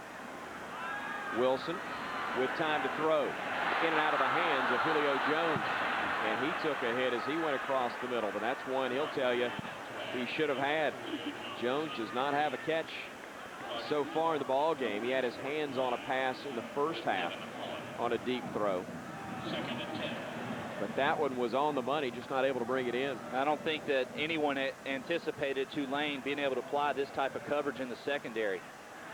Josh Lumar, the big hit, but knocked the ball away from Jones.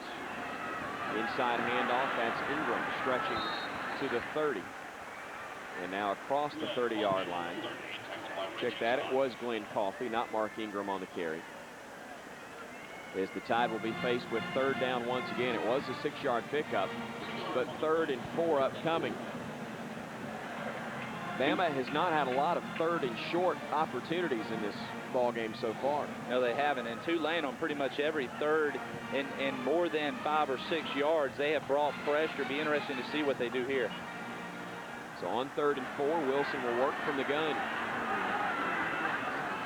Walker among those in formation. They go to Coffey, and he slips down back at the 27-yard line. So the Tide offense goes 3 and out. And I don't know that that was going to provide much for Alabama, even if Coffey had been able to keep his feet. Well, you like getting the ball to your running back in a one-on-one situation because he can make a move on a defender and normally elude at least one tackle. So P.J. Fitzgerald, who's been a busy man tonight, 4 punts already, but a nice average. As Casey Rowbottom will stand back inside his 35, waiting on the kick. Nice high spiraling kick, but a fair catch called for and made back at the 27-yard line. So a good job by Fitzgerald, and Alabama in punt coverage as the Green Wave will start inside their own 30-yard line with exactly 10 minutes to play in the third quarter, and the Tide still holding a 10-point lead. 45 yards on the kick. And Fitzgerald keeping that average above 40 yards. I know last week on punts he averaged 36.5, but did a nice job on his 2 kicks. He has kicked for a better average in this game so far.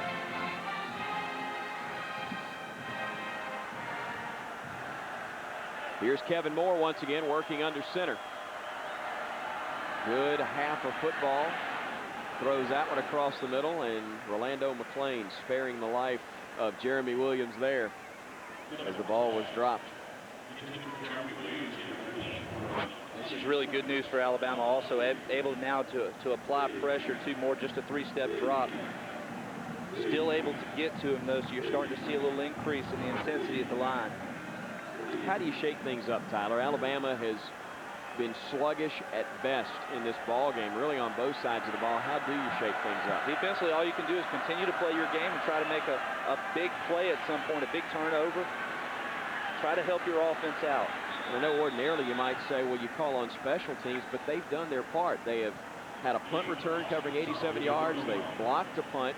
So they've given you those big plays. They did so early that normally a defense and an offense can feed off of, but they didn't do much to jumpstart things. Got to start, though, with the sideline chatter as well. Just a little intensity, offense and defense, not working against each other, but just, hey, come on, let's get something going. Try to light a little fire. You can't depend on the coaches for those type of things. So 3rd and 7, Tide fans trying to do their part here at Bryant-Denny as they come to their feet on 3rd and long. Pressure coming, pass is caught, and stretching and getting the first down on a great play is Jeremy Williams. Boy, Moore was getting a ton of pressure from all directions, but Tyler, great courage to stand in the face of that rush and unload the football perfectly. Tulane's going to motion right here, and that tips off to Moore that it is man coverage, so he knows where he's wanting to go with the football. Brandon Dederick right up the middle, but Mark Barrett in coverage, a step behind him, and the Green Wave pick up another first down. Play action. Moore looking deep. He's got a man, and that pass is going to be broken up. Marquise Johnson and Rashad Johnson, who came over to help, but it was Marquise for 24 that was with Brian King step for step. Tulane got the play that they wanted right here. One-on-one coverage. Johnson having to come over from the middle of the field. But as you mentioned, Marquise Johnson doing an excellent job in coverage. A little bit of contact, but King trying to play through it. Couldn't come up with a grab. And it's 2nd and 10.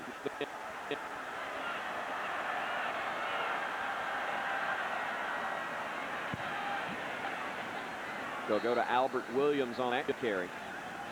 Corey Reamer making the stop along with a couple of other Bandits teammates, and actually it was Nathan Austin who got that carry for the Green Wave. We have not seen Andre Anderson since he had to leave on the opening series of the 3rd quarter with what appear to be leg cramps.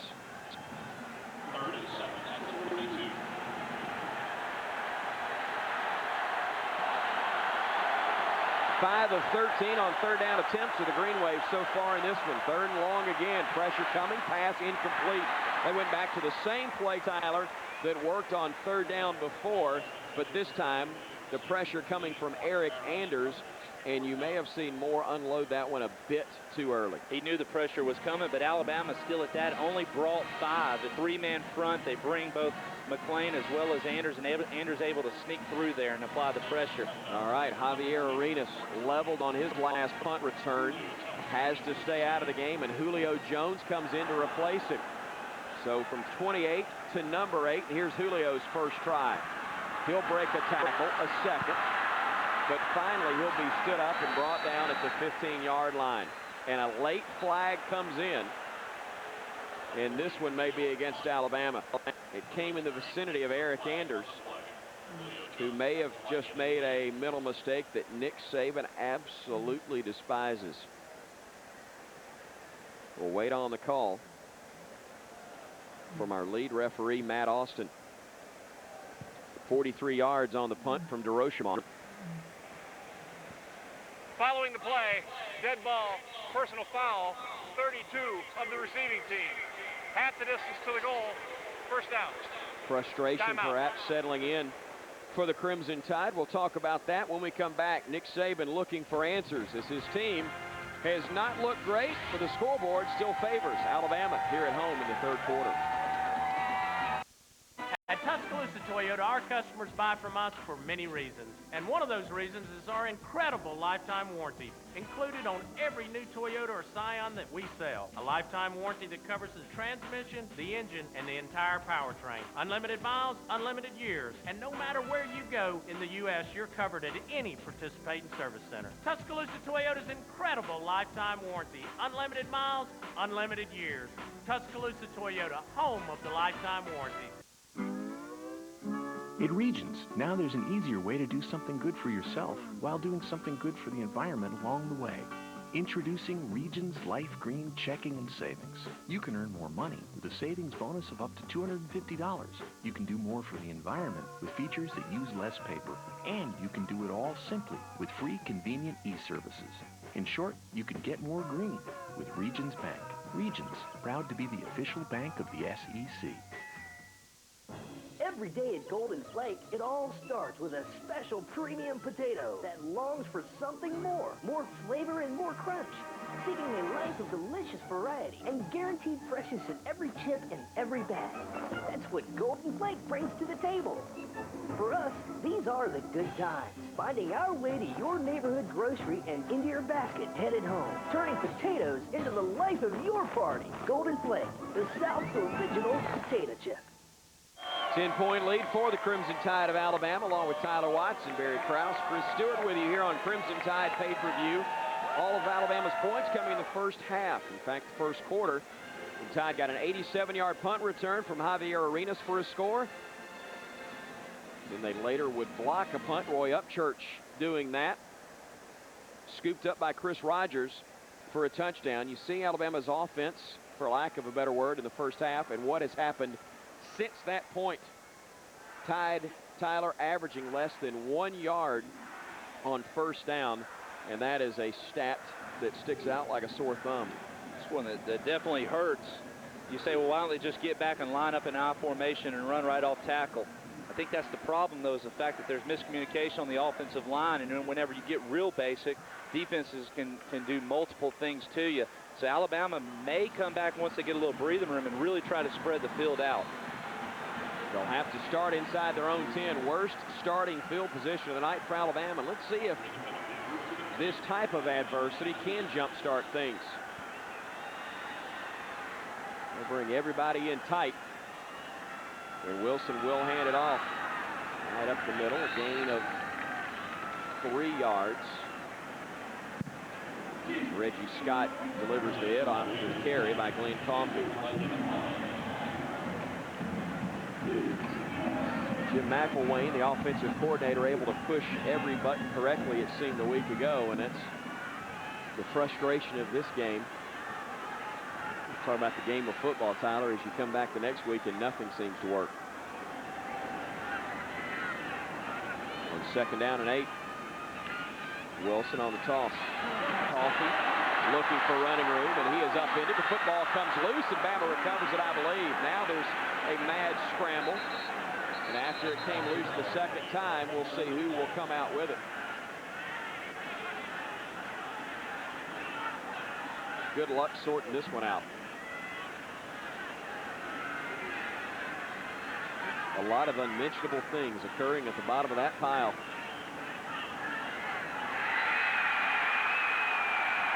Including Tulane coming out with it. And Tyler, Tulane has been the more physical football team here tonight. They definitely have since the first quarter, especially on the defensive side of the ball. They've really taken the fight to Alabama. Alabama gets basic once again. Tulane just really, great run by Coffey, just great hit. Helmet on the football, that's what you teach. And tackling drills, looked like Nikita Stover was going to be able to come up with it. I think it was Reggie Scott that knocked the football loose. It was either Scott or Josh Lumar, the corner, that jarred it loose. And the Green Wave take over just outside the Bama 30, and the defense called on again. Moore with all day to throw. He'll unload it, and what a hit from Corey Reamer after the catch was made by Austin. Called Reamer's name quite often tonight. Alabama defense taking this as a challenge. Backed up once again after the turnover. They've decided that it's time to make a play themselves. Alabama turning the football over for the first time this season. It came with roughly 7 minutes to go in this third quarter of the second week of the year. And now the defense trying to stop the Green Wave. That pass across the middle complete. Jeremy Williams finding a little seam about 5 or 6 yards past the line of scrimmage, something he's done pretty successfully most of the night. Justin Woodall with a hit there. The Alabama middle is really soft right now as a result of all the linebackers really sticking their nose up in the line of scrimmage and trying to apply pressure on Kevin Moore. That's putting Alabama secondary in a lot of one-on-one situations. And Tulane's running a lot of pick routes, trying to take advantage of rubbing one defender on another. Third and a short 2 for Tulane. Blackwelder in at fullback. Austin dots the I. Moore going with a long count. will give it to Blackwelder. There's nowhere to go. Reamer got him low, and then Lorenzo Washington hit him high, and Alabama forces fourth down. That's great penetration by Lorenzo Washington. Reamer getting up in the hole as well, not hesitating, finding the hole and attacking it. So now the Green Wave trying a field goal for the third time tonight. Ross Thibodeau 1 for 2 so far. This one will be 41 yards. Tulane late running a player out in kick protection. Snap and hold are good. The kick is up. It's wide left. He hooked another one. Thibodeau 0 for 2. And Alabama's defense turning away the Green Wave once more. It has not been a thing of beauty, but Alabama still fighting and still leading by 10. So what brings you in today? Well, I have a problem with the cost of my car insurance. Oh, hey, look at that.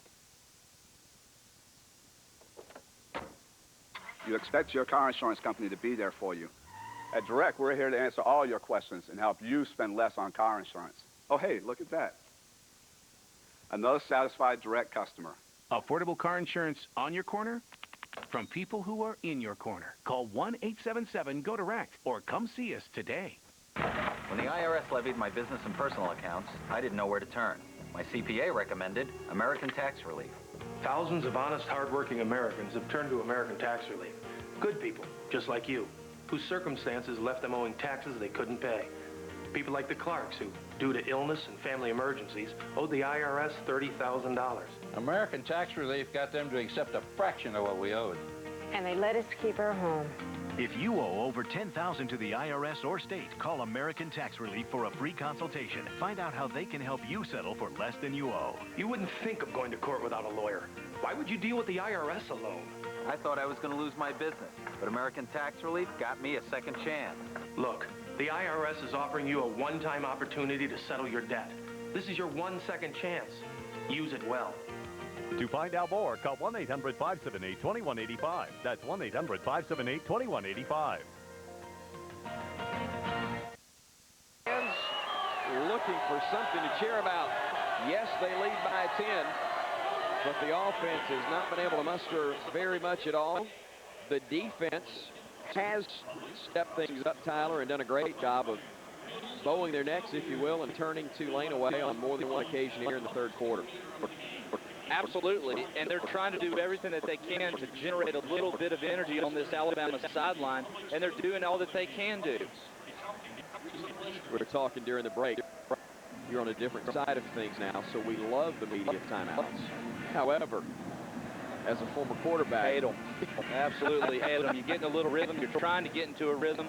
A lot of energy in this stadium here just 5 minutes ago after the missed kick. The offense is wanting to get out on the field and try to take advantage of some of that energy, maybe feeling it a little bit, then a TV timeout comes, and you got to calm back down. We'll call it a media timeout. We'll blame it on radio as well. We'll take full blame for it. John Parker Wilson trying to get something going for the offense, which has been stagnant all night long. Mark Ingram will check in. Dotting the I behind Barrett Huber, the fullback. Travis McCall shifting. Now to the top of your picture. Tall sweep to Ingram. A yard at the most. At what point do you go from, well, the offense is struggling to, man, is Tulane playing great defense? I think we might be there because there's nothing extravagant about what Tulane is doing right now. They're just lining up in a 4-3 front. They're just attacking the line of scrimmage. They're recognizing the play. They're taking on the blocks. They're shedding the blocks, getting and making the tackles. No more arm tackling for Tulane. Huber has to check out as he hobbles off the field. 4 wideouts as Wilson works from the gun on 2nd and 11. They lost one on the play. Across the middle, pass is caught. Marquise Mays looking for running room, and he will lose yardage. Trying to make the big play, Tyler, turn what was a nice gain into only an average pickup. Nice square in. An offensive line does a great job picking up the twist. Catches it at about the 33-yard line. As you mentioned, can never go backwards, though. It turns out to be a gain of only 5. It was an 8-yard reception when he made the grab, but he lost 3 yards trying to turn it into a home run play. But Mays, with his second catch of the night on 3rd and long. Wilson unloads it. Coffey with some room. And Ingram, getting to the 34-yard line, and that's going to be close to the first down. Only the 6th first down of the night for the Crimson Tide as Ingram makes the play. Pressure comes at John Parker Wilson. He knows where his safety valve is. Linebackers for Tulane don't get out there on Ingram. This is a situation you want, though, Chris. One-on-one situation. Your tailback with the ball in his hand going north and south. 1st and 10, Bama. Haven't said that very often tonight. Inside give, and it will be Ingram who fights his way across the 35 to about the 38-yard line. Logan Kelly making a stop for the Greenway. Under 3 minutes to go here in the 3rd. If you're just joining us, Bama getting 2 touchdowns in the 1st quarter from its punt return team. A punt return of 87 yards by Javier Arenas. A punt blocked by Roy Upchurch, and scooped and taking it into the end zone was Chris Rogers. Bama missed the 2nd PAT try. That's all the offense Bama has produced so far. But now, back-to-back first downs by the Crimson Tide for the first time perhaps all night long, Tyler.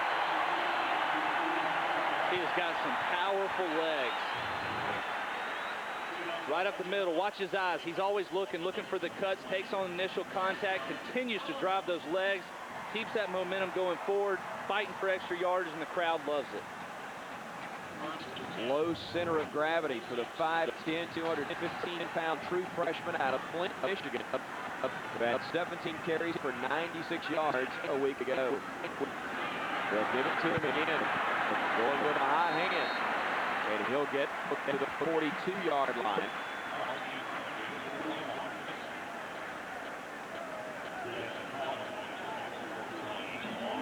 And Alabama now starting to pick up some positive yardage on first down, which had not occurred up until this point. Averaging right around 1 yard per carry on first down. Really puts you in a bind on what calls you make on 2nd and 3rd. Wilson keeping it himself. He's got the first down and more as he will fight for yardage across the 35 down to the 31.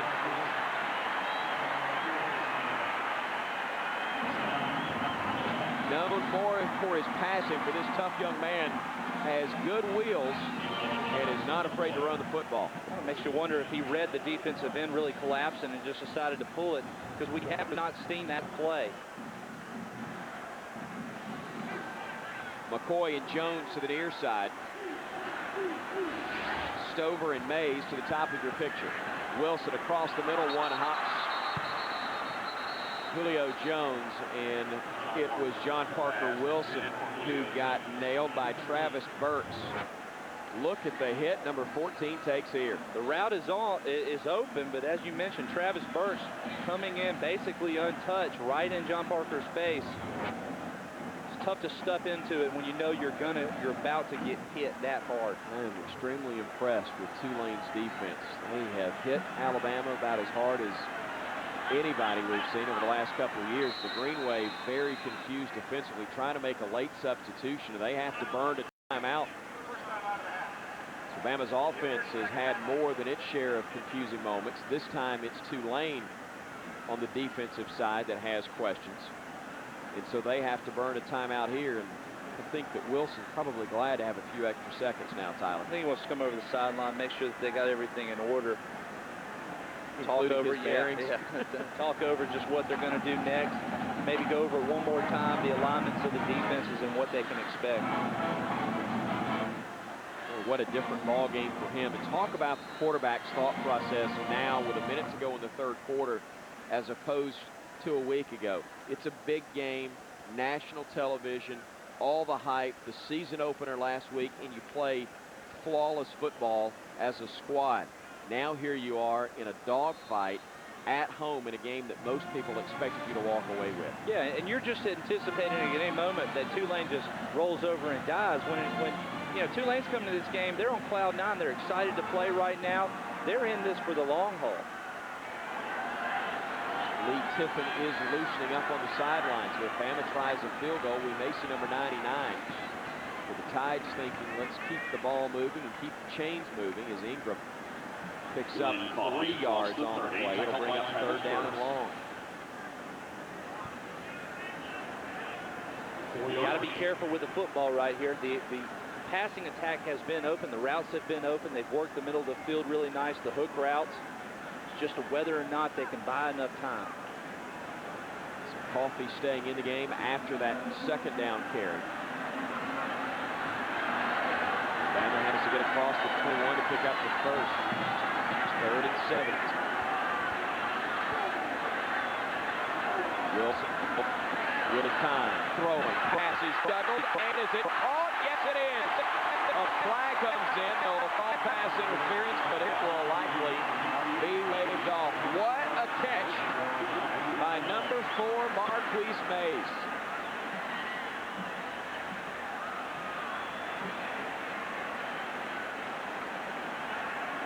Absolutely amazing how he was able to focus on that ball.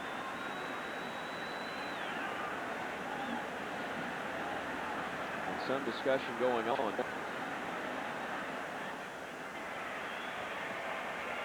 Ruling on the field is a completed catch. Pass interference, 21 defense. That penalty's declined. Play results in the 1st down. We'll watch the grab by Mays once again. Offensive line, outstanding job picking up the pressure. Charles Harris, though, for Tulane, great coverage, just too good. But what concentration right there.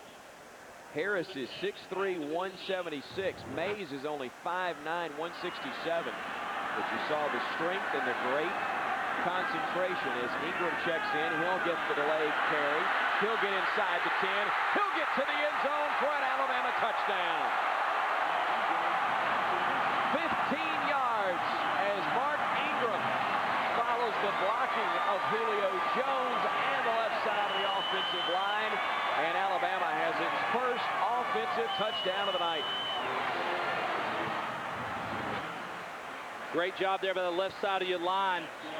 You saw Ross pull around, apply a nice block, arm tackling. Ingram's able to run right through it with those strong legs. And great to see Lee Tiffin on to try the extra point from the hold of Fitzgerald. The kick is up, it's good, and Alabama leads it now 20-3. What a way to end the 3rd quarter. The 15-yard touchdown run by Mark Ingram, and Alabama now leads it by 17.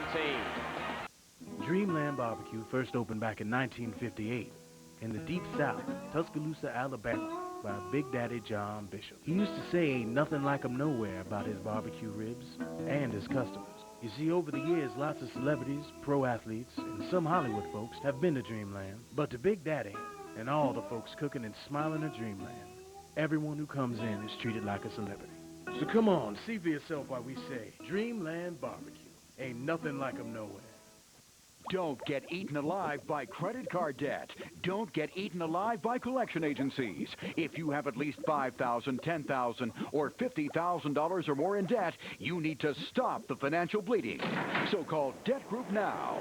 Debt Group doesn't work for the credit card companies. Debt Group's national network of attorneys works for you and negotiates your debt down to a fraction of what you owe. Now you can stop those harassing collection calls once and for all. Having a Debt Group attorney in your corner protecting your rights will give you the peace of mind you deserve. Eliminate your credit card bills, medical bills, eliminate your personal loans, and we can reduce it all into one affordable monthly payment. You can avoid bankruptcy and save thousands of dollars in the process. Call Debt Group now and don't get eaten alive.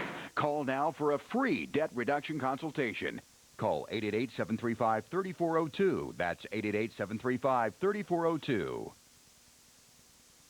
The freshman from Flint, Michigan, his first touchdown in an Alabama uniform. 15 yards. And helping Alabama extend its lead now to 20-3 as we move to the 4th quarter. You see the drive, Tyler, 11 plays, 77 yards.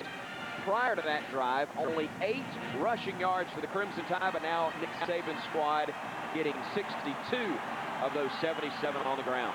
kind of spread it out there, gave a lot of different formations to the Tulane defense, but more than anything, the play of the offensive line was much better communication, trading off blocks, and really just getting after it. Montgomery native Heath Thomas now will kick off for the second time. If you're just now joining us, Lee Tiffin handled the kicking early, as he always does, but he was belted running downfield after kicking off following Bama's first touchdown. And until that extra point, Tiffin had not returned to play, but Heath Thomas, the third kicker actually tonight for Alabama, as Corey Smith had struggled on his kickoff, PAT, and field goal attempts since initially replacing Tiffin.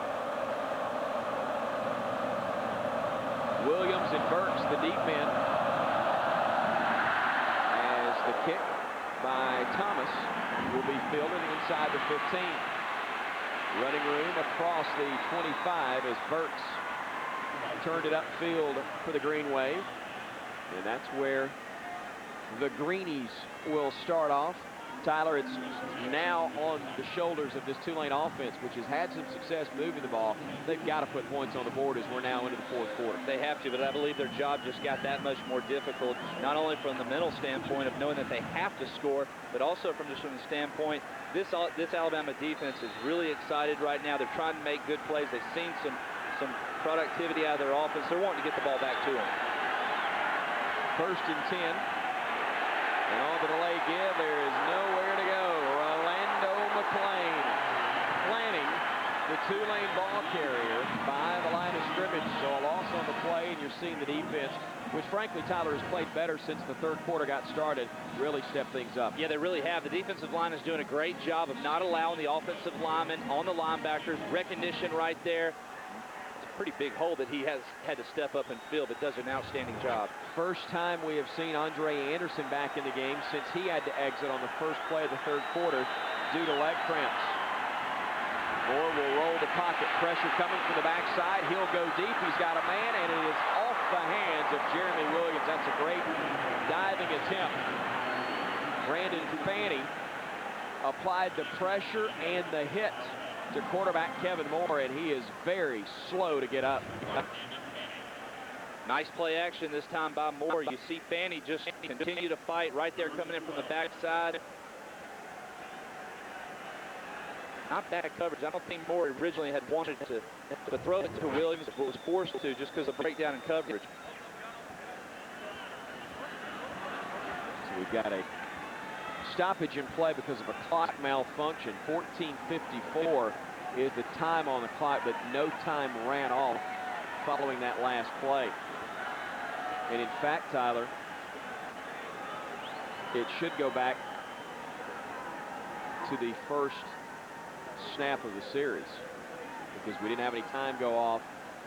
Kickoff took 6 seconds. Right, but then after that, we didn't see the clock start again, and of course, first down was a running play. That loss on the play by the Green Wave, and so now they'll go back and check things.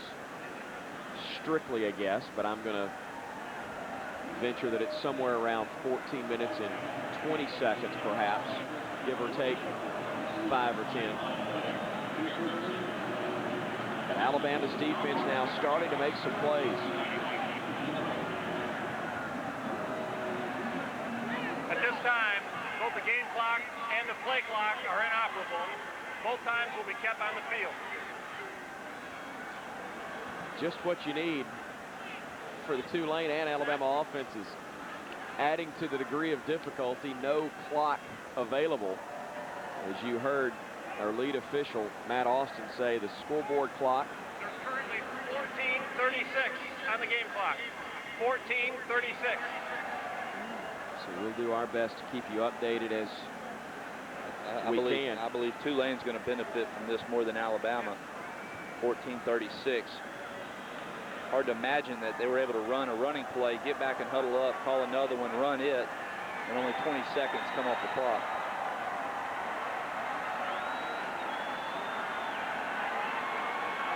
So now third down. And about 12 yards needed for the first. They need to get across the 36 in order to pick up the first down. Moore from the gun. Flags come in, and this play will be whistled dead. It's a bad penalty, too, if you're Alabama, giving them a free 5 yards. Of course, you're going to see a lot of pointing saying I was drawn off, but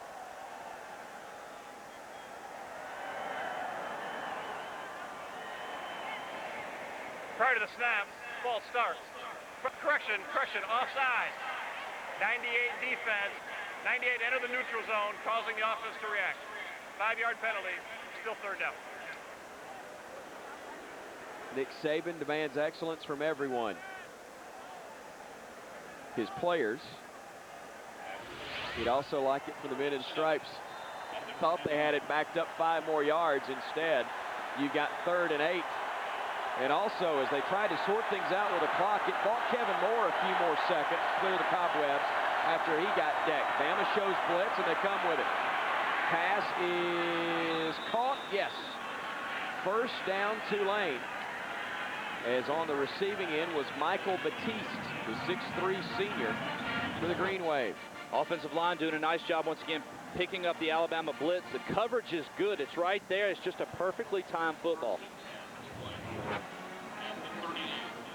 He has been sharp. He has not hesitated, and that's what has allowed him to have this success.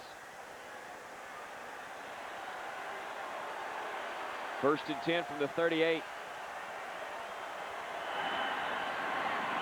Stretch handoff, Anderson, and he gets a couple of yards before Kareem Jackson knocking him out of bounds along with Brandon Fanning. Moore's numbers a little bit deceiving. 18 of 33 may not sound sensational. 136 yards, but he has done a nice job of leading this offense over the course of the night. See, now 19 of 34 after his last completion. But I know you've been impressed with what he's been able to do. I just don't know how many more of those passes you could legitimately go back and watch on film and say they should have been completed. He should have gotten it up or really put it in the wide receiver's hands. 2nd and 7. Moore with plenty of time across the middle. Pass is caught. Cody Sparks, the tight end, able to make the catch, and that will move the chains once again. Hightower and McClain, 2 inside linebackers, combining on the stop. Kevin Moore is a pocket quarterback. He's not one they're ever going to try to move out and roll out, get him out of the pocket there. And Alabama knows that, but this offensive line for Tulane has really done a nice job of picking up the stunts, picking up the blitzes and the pressure, and allowing Moore to buy a little time and find some time to find those receivers downfield. Ball right at midfield. With 13 minutes to go, that's the time now on the clock as they fix things apparently. Pass is caught, but ridden out of bounds once more was Cody Sparks. Second grab for him. Brandon Fanning, Dante Hightower in coverage there.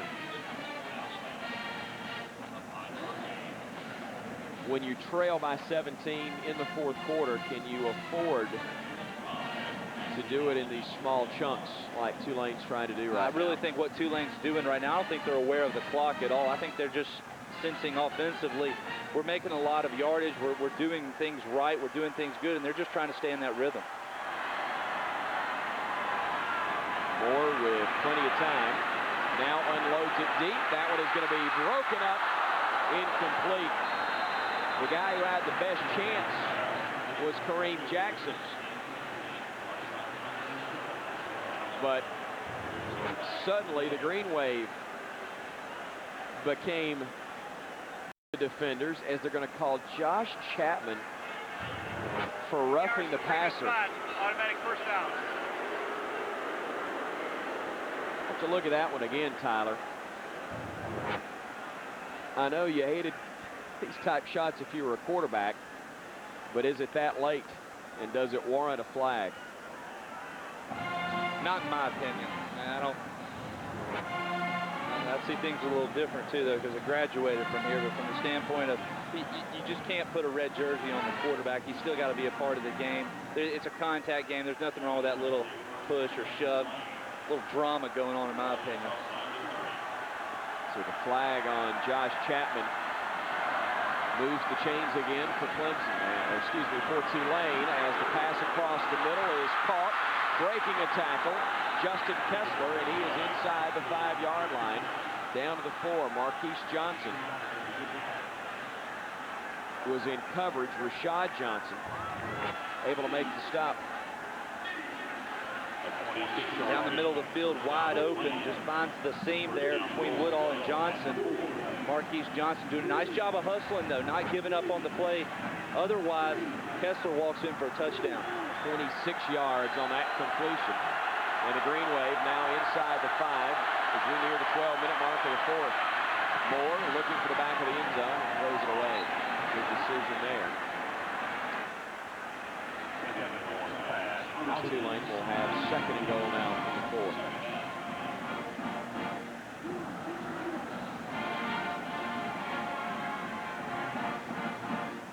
Moore has been very impressive, though. Nose down here in the red zone, not to take a sack, not to throw an interception or a turnover. He's taken very good care of the football tonight.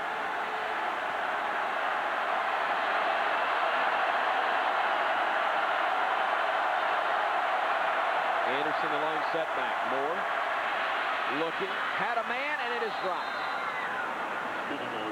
Just a shade too high for Brian King, as that one falls incomplete. Great offensive call this time by Tulane. Just expecting the linebackers and everybody to think you're going to run the hitch within 5 to 6 yards. You put a little juke move on them, and the back of the end zone is wide open.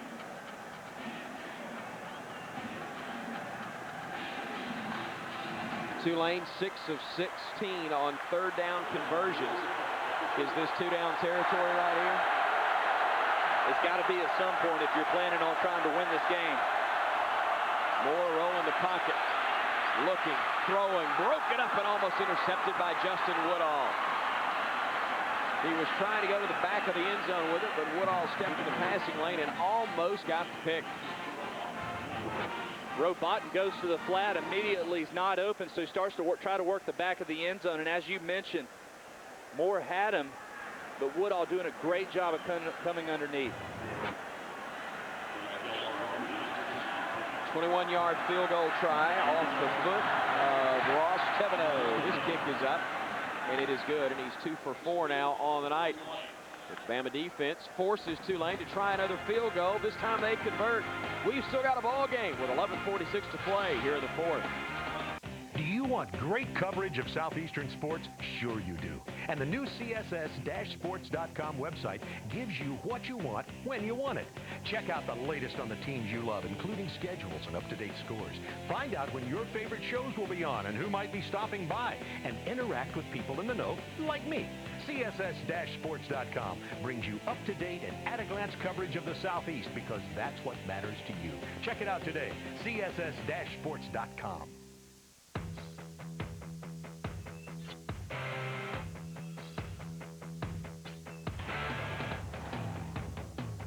Introducing the Polaris Sportsman Touring.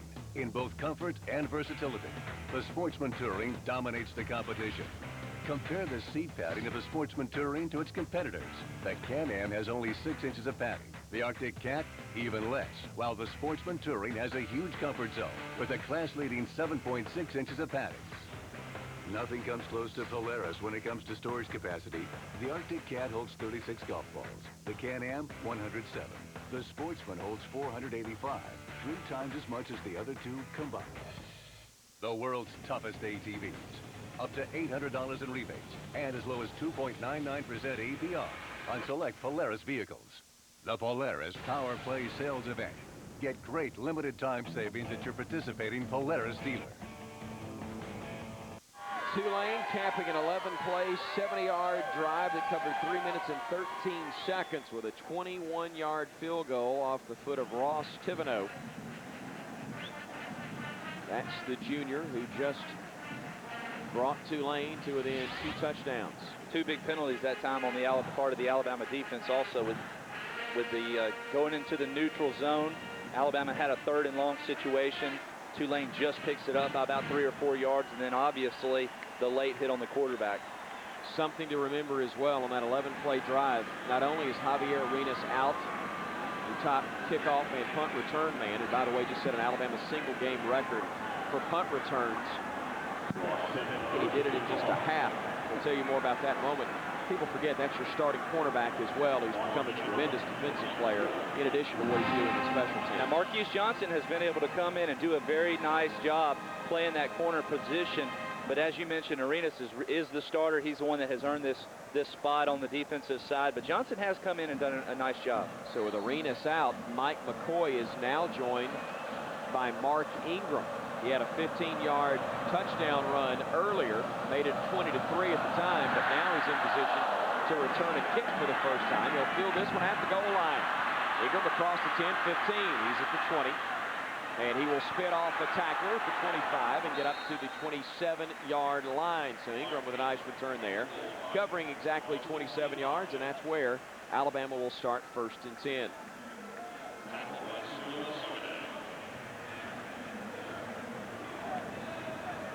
Alabama just wants to continue to build off of that last drive. Look for a lot of shotgun formation. They had a lot of success running out of the shotgun on the last series.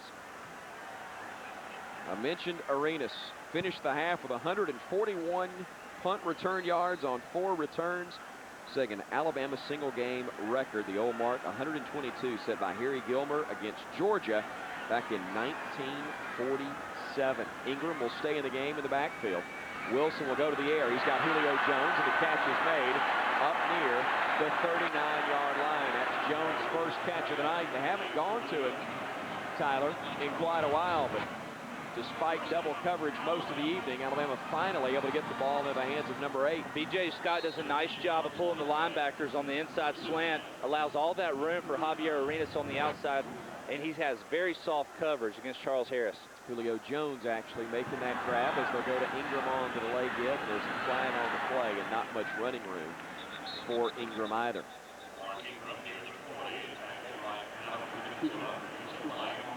Jones is going to check out. He'll be replaced by Darius Hanks. Waiting on the word from Matt Austin and his crew. We've got 11 minutes and 11 seconds left to play. And now, I almost said Tyler Watts pleading his case, but John Parker Wilson now wearing number 14, pleading his case. Years, yeah. Illegal formation on the offense. Not enough men on the line of scrimmage. 5-yard penalty. Repeat first down. Let's head down to the field. Barry Krause, what have you got for us? Yeah, I was just going to update you on Javier Arenas. They worked on him again over on the table over there with all the trainers. Unfortunately, you know, he doesn't have his helmet, and what I've heard is basically he's not coming back the second half or actually the fourth quarter. So Javier Arenas, I think he's seen the end to tonight. Thank you, Barry, and what a tough blow for Alabama, and you hate that for Javier individually, as now Ingram will get the carry, and he gets across the 40. They'll spot him near the 42. It'll be second down from there. Corey Saunier, the strong safety, finally able to bring him in. Alabama starting to establish things, though, in the running game. They did it at the end of the third quarter, Tyler, and now in their first series here in the fourth, able to run the ball between the tackles. Yeah, they've been doing it out of the shotgun formation, but what that's really done is allowed a little bit cleaner look up front for the offensive lineman, but really and truly, it's just the grit of this offensive line. White swings it out to Mays. Marquise Mays trying to get to the corner, but after picking up 4, maybe 5 yards, he'll be brought down. I'm still trying to put you in the game at quarterback, aren't I? I'm loving it. Wait for a touchdown pass, though. Wait for a touchdown pass. You're trying to get your stats added to. Wilson. It says 2 things. Number 1, I'm old. I remember your playing days. Number 2, we're hanging around each other way too much these days, too. Wilson at quarterback, faced with a 3rd down and 7.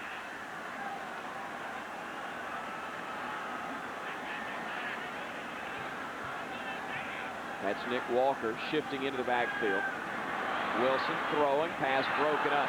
That's a nice play by the Green Waves. Philip Davis, the cornerback, able to reach around and get a hand on that one, breaking up what would have been a first down grab had Mays been able to hang on to it. Nick Walker stays in the backfield. They're able to pick up the pressure, but as you mentioned, Davis just doing an outstanding job breaking on the football to bust it up the play. Can't play it any better. Didn't make contact at all with Mays. Just got a hand in there, broke it up. And now Casey Rowbottom will drop deep at 15, waiting on the punt from P.J. Fitzgerald. It's off another nice high spiraling kick that will be fielded across the 20, row bottom. Gets it across the 30, and they'll spot him right there. So the Green Wave very much in the football game, trailing by 14, but with a lot of time left here in Tuscaloosa.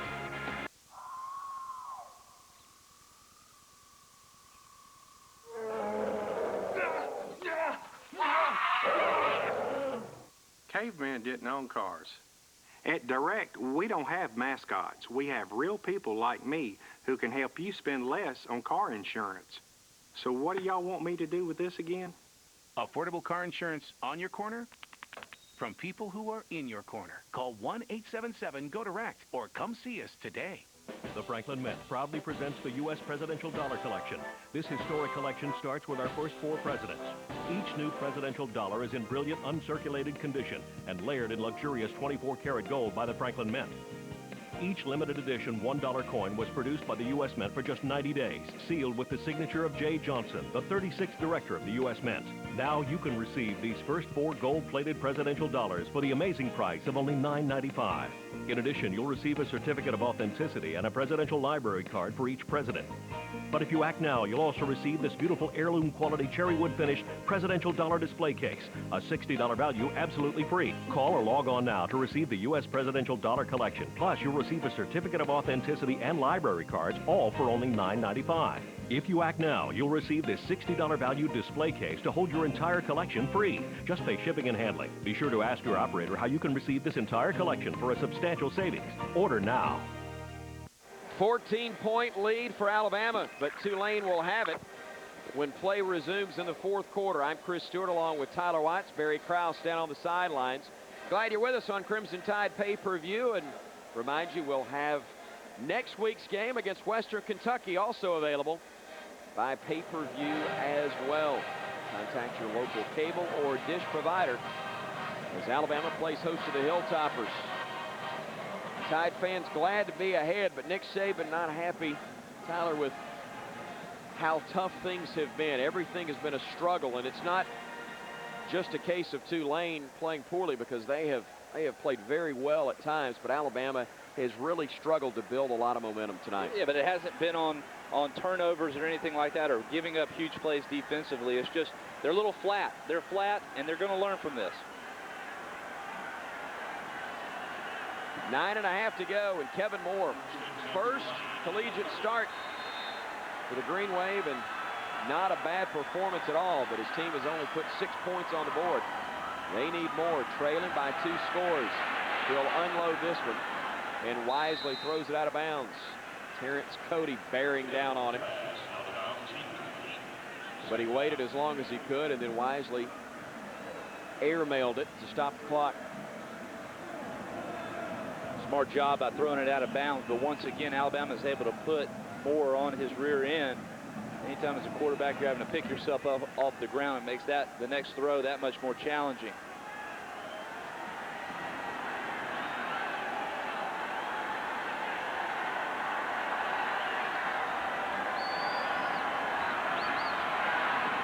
Pass complete across the middle.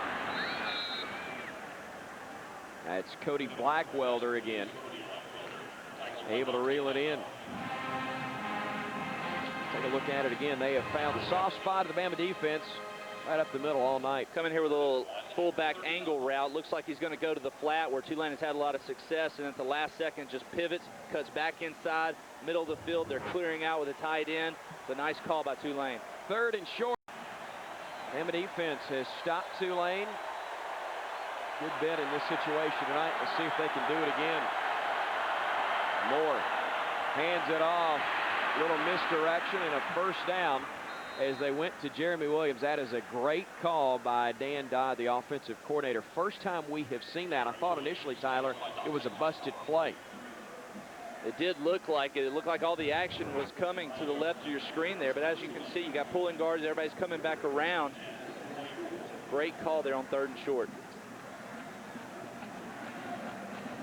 Brandon Faney, the Jack linebacker, who was trying to cut him off, but too much speed from Williams, able to get to the corner and pick up the first down. Under 8 minutes left here in the 4th. Anderson Bouncing it outside and knocked out of bounds as he picks up a yard on the play. Rolando McClain there for the stop once again.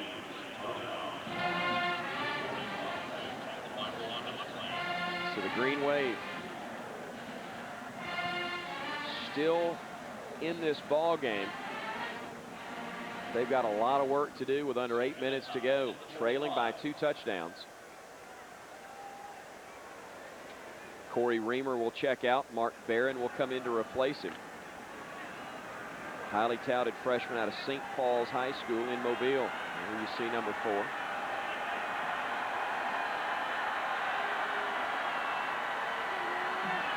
second and long, pass complete, and what a tackle made in the open field there. Kareem Jackson able to hang on. Tyler, if he doesn't pick it up, it's at least a first down, probably a huge gainer instead. Very difficult pass route in order to defend right here, and Kareem Jackson does an outstanding job with the open field tackle. There's wide receivers going everywhere. Everyone's crossing 5-6 yards around, clearing out linebackers. Alabama does a great job of staying in their zone coverages and an outstanding open field tackle. Second catch of the night for Batiste, but only picked up a couple. Third and long with 6:48 to play. Pocket rolls, pass is caught and very close to the first down, but I think he's about a yard shy, and obviously 2-down territory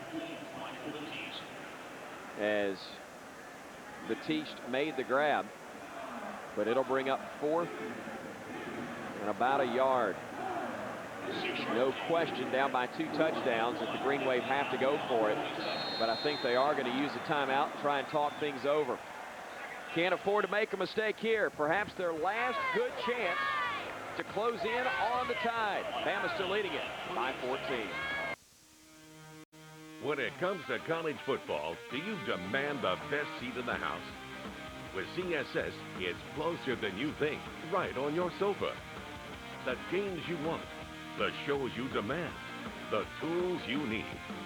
What you want, when you want it. Look for it on CSS. College football on CSS. Demand it.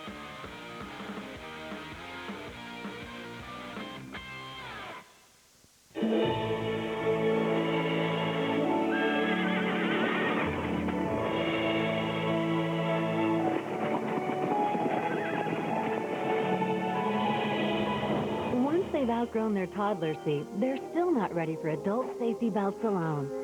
4'9" is the magic number. Until then, kids need a booster seat. Make sure your little pumpkin gets there safely. Visit boosterseat.gov.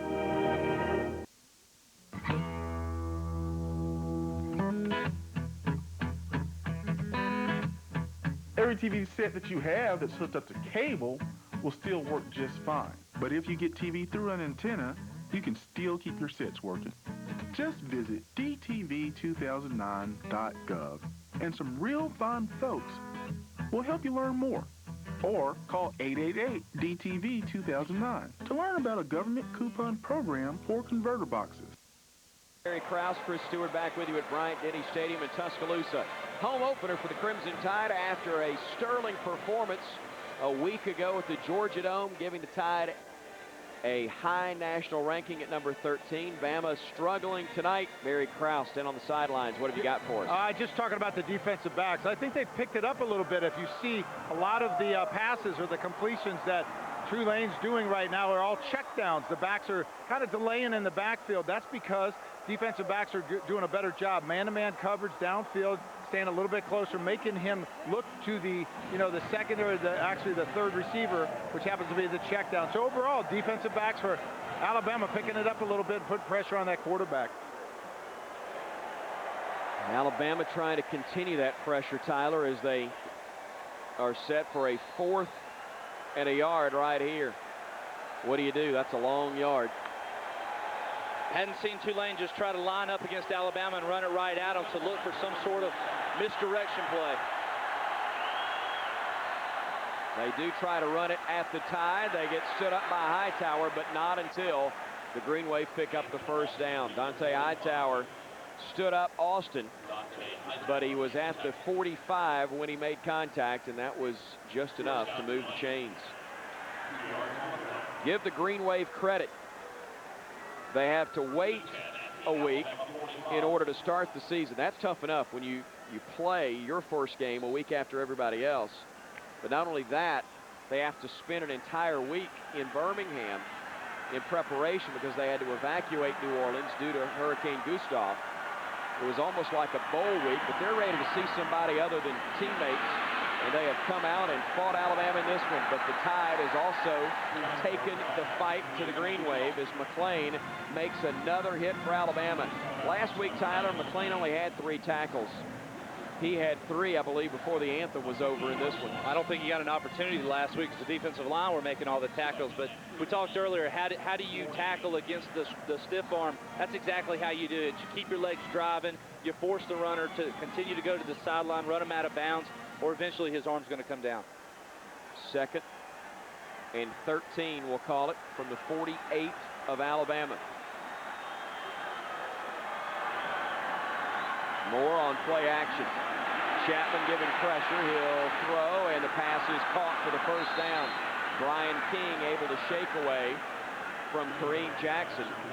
And I said that it was Josh Chapman. Actually, it was Brandon Dedrick, the defensive end, who was chasing Kevin Moore. But what poise this young man shows. He's worked the pocket well. He hadn't gotten out of the pocket, but he's stepping up right there, keeps his eyes downfield. Corey Reamer delivering a lick on him. As you mentioned, Brian King doing an outstanding job on the deep pattern. So 5:10 and ticking time left as the Green Wave continue to trail but continue to march. Pressure coming, and Reamer gets to him. Corey Reamer with a sack. Back at the 37-yard line, the Hoover native with a sack resulting in an 8-yard loss. He's standing up on the line of scrimmage, able just to twist around, delivers a nice lick. This looks like it hurt. Flashbacks. 7th tackle of the night for Reamer. Well, you see a lot of guys that get an open, a clear shot at the quarterback, try to go for the kill shot, go for his head, but he does the smart thing right there, just make sure that he gets the tackle. 2nd tackle for loss this year. They set up the screen, and they got some running room, but Kareem Jackson able to stay with it until help could arrive, and Anderson's knocked out of bounds. What a job on the part of the sophomore cornerback, Kareem Jackson, out of Fort Union, Virginia. 5'11", 185, and he was able to contain that play. Does a nice job of staying out all the trash, all the linemen that are downfield, and just kind of floating back. He knows he has a lot of ground that he can give up and make the tackle and still be behind the original line of scrimmage. That is a tired Bama defense. They have spent the majority of the night on the field. Moore now 27 of 46, 219 yards, faced with 3rd and long. They'll dump it off, and it's incomplete. McClain with a hit after the fact as Anderson, I believe, heard big number 25 in pursuit. Knocked his shoe off. Would have been well short of the first down, but as Barry Krause was talking on the sideline, Moore's having to come down to his check down receivers because this Tide secondary is doing a great job.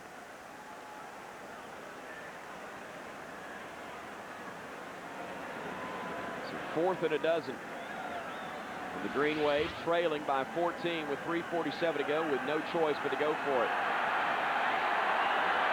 Got to get all the way to the 19 for a first down. Pressure coming. Moore throws it up for grabs. Who wants it? Deflected and dropped. Oh, near disaster for Alabama as Chris Dunn had the deflection in his hands, and Tyler, I think he has a touchdown if he reels it in. Just about could. Pressure comes right up the middle. Chris Moore knows he has to get rid of it. You got 3 Alabama defenders converging on it. Ali Sharif providing the pressure, forced Moore to throw it up for grabs. And after a scare, Bama comes away with it.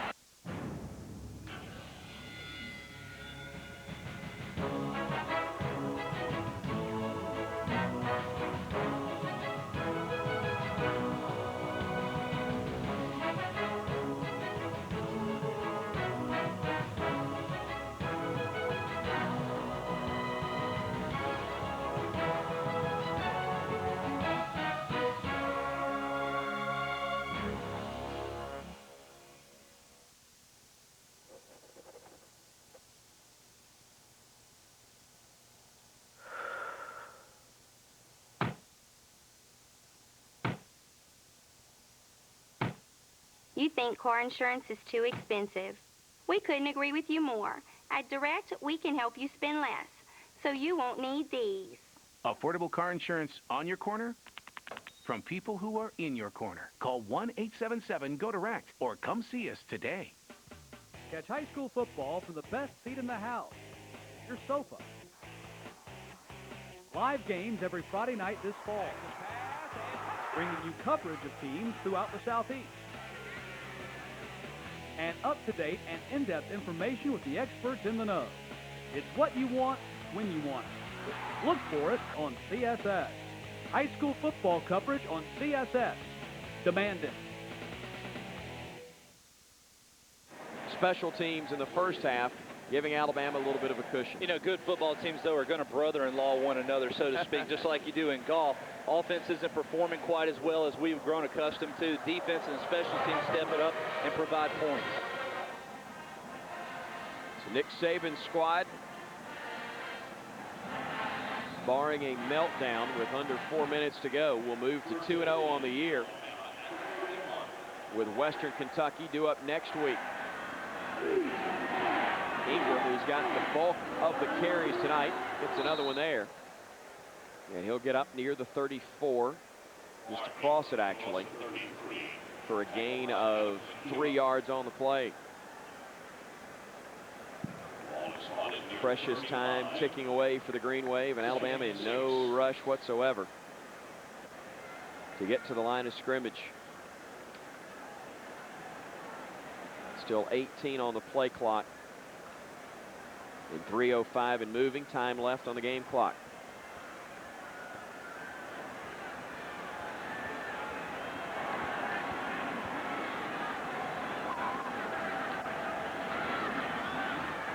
Ingram stood up at the line of scrimmage. Another big hit delivered by the Green Wave. I'll tell you one thing, they have sent notice to Conference USA that they will hit you when they line up. Evan Lee has had his name called many times tonight from that middle linebacker spot. Filled the hole very nicely right there, but very impressed with Mark Ingram. Hard collision there, made sure he had 2 hands on the football, not going to turn it over. 3rd down and 5. Where Alabama has not been too spectacular tonight. 3rd down situations. Ingram on the straight give, and he's going to be close to the 1st down, Tyler. Bama not taking any chances right there with under 2 minutes to go now. Run the football. If it's enough to move the chains, great. If not, they're going to punt it away and try to count on their defense once again. I like the call, though, running right up the middle once again. Your best offensive lineman, Antoine Caldwell, leading the way, pushing the pile.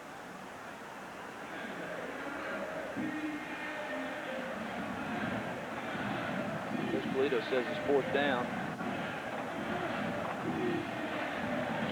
Apparently it is, so they're going to bring the chains over. Cleveland will do that. Again, Alabama next week will be at home against Western Kentucky. That game also available on Crimson Tide pay-per-view. And Alabama will be about a foot shy of the 1st down. For the Green Wave, they'll go home to play East Carolina. The Pirates off to an impressive start to the year as well. That should be a good matchup at the Superdome next week.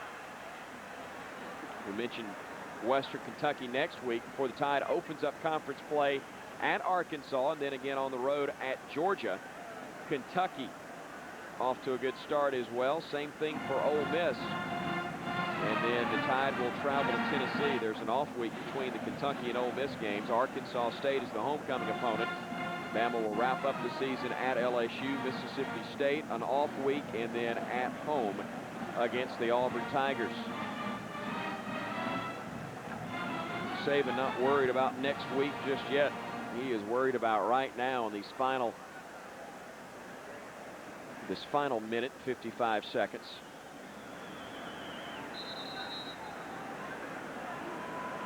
Tyler, it was not a great performance tonight by Alabama.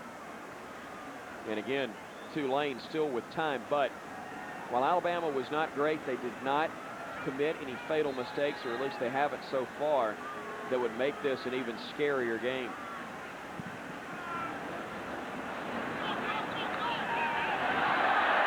Ball loose, flag on the play. I think they're going to get a block for that, but that is something that Alabama unfortunately did on more than one occasion last year. The back-breaking mistake that either kept you out of a game or handed a win to the opposition. Yeah, they always say that more games are lost than actually won, and Alabama has not played good at all here this evening, but they have not done anything to lose this football game.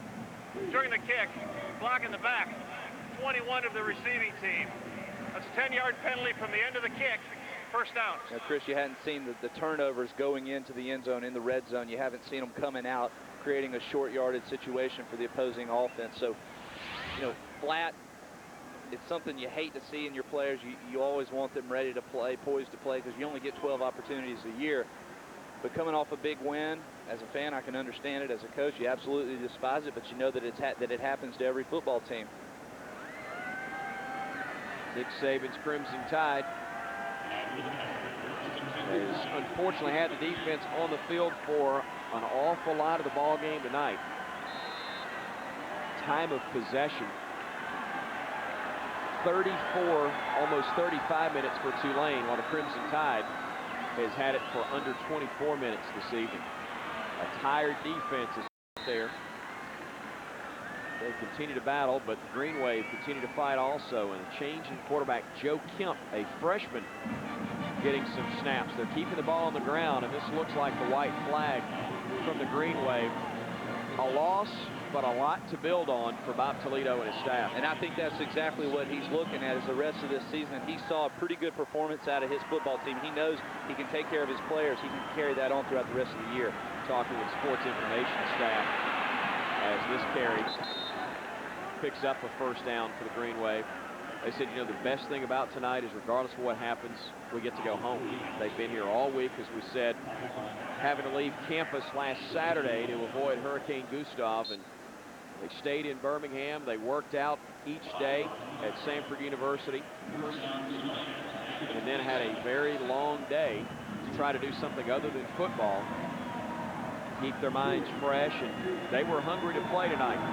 They didn't get enough done on offense in terms of point production to win, but they fought awfully hard and gave Bama quite a challenge this evening. Pass from Kemp, complete across the middle. That's Troy Wainwright, the tight end, making the grab. McClain with another tackle for Alabama. And again, a lot of stuff that Alabama needs to work on before Western Kentucky comes to town, but at least they're talking about things to work on after a victory. Absolutely, and these, you know, the offensive line play, it wasn't what we would have wanted it to be, but now they have something to build on. They have film to watch and to learn from. Alabama had a lot of bodies there, but it took the fourth or fifth guy to finally get the ball carrier down, as that will be the final play of the game, and the Tide picks up its second win of the year. 20-6, your final score. The Crimson Tide a winner tonight against the Green Wave.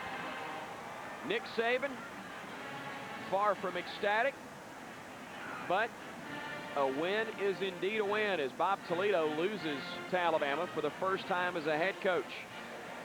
John Parker Wilson and the Crimson Tide will go to work on Monday, correcting numerous mistakes, but also preparing for Western Kentucky. And that'll wrap things up from here at Bryant-Denny Stadium. The senior executive producer for CSS is Steve Thomas. The senior coordinating producer is Russ Aarons. Today's game was produced and directed by Anthony Early. For more information on CSS, including programming info, your team's favorite schedule, and how you can become the CSS Ultimate Fan, log on to css-sports.com. And now for Tyler Watson, Barry Krause, and our entire CSS and Crimson Tide pay-per-view crew, I'm Chris Stewart, saying so long from the capstone. Here's Coach Mark Richt and his wife Catherine on their one-stop shopping experience on the Carpets of Dalton campus. I can't imagine going to 2 or 3 stores. You have 2 or 3 stores within one store here.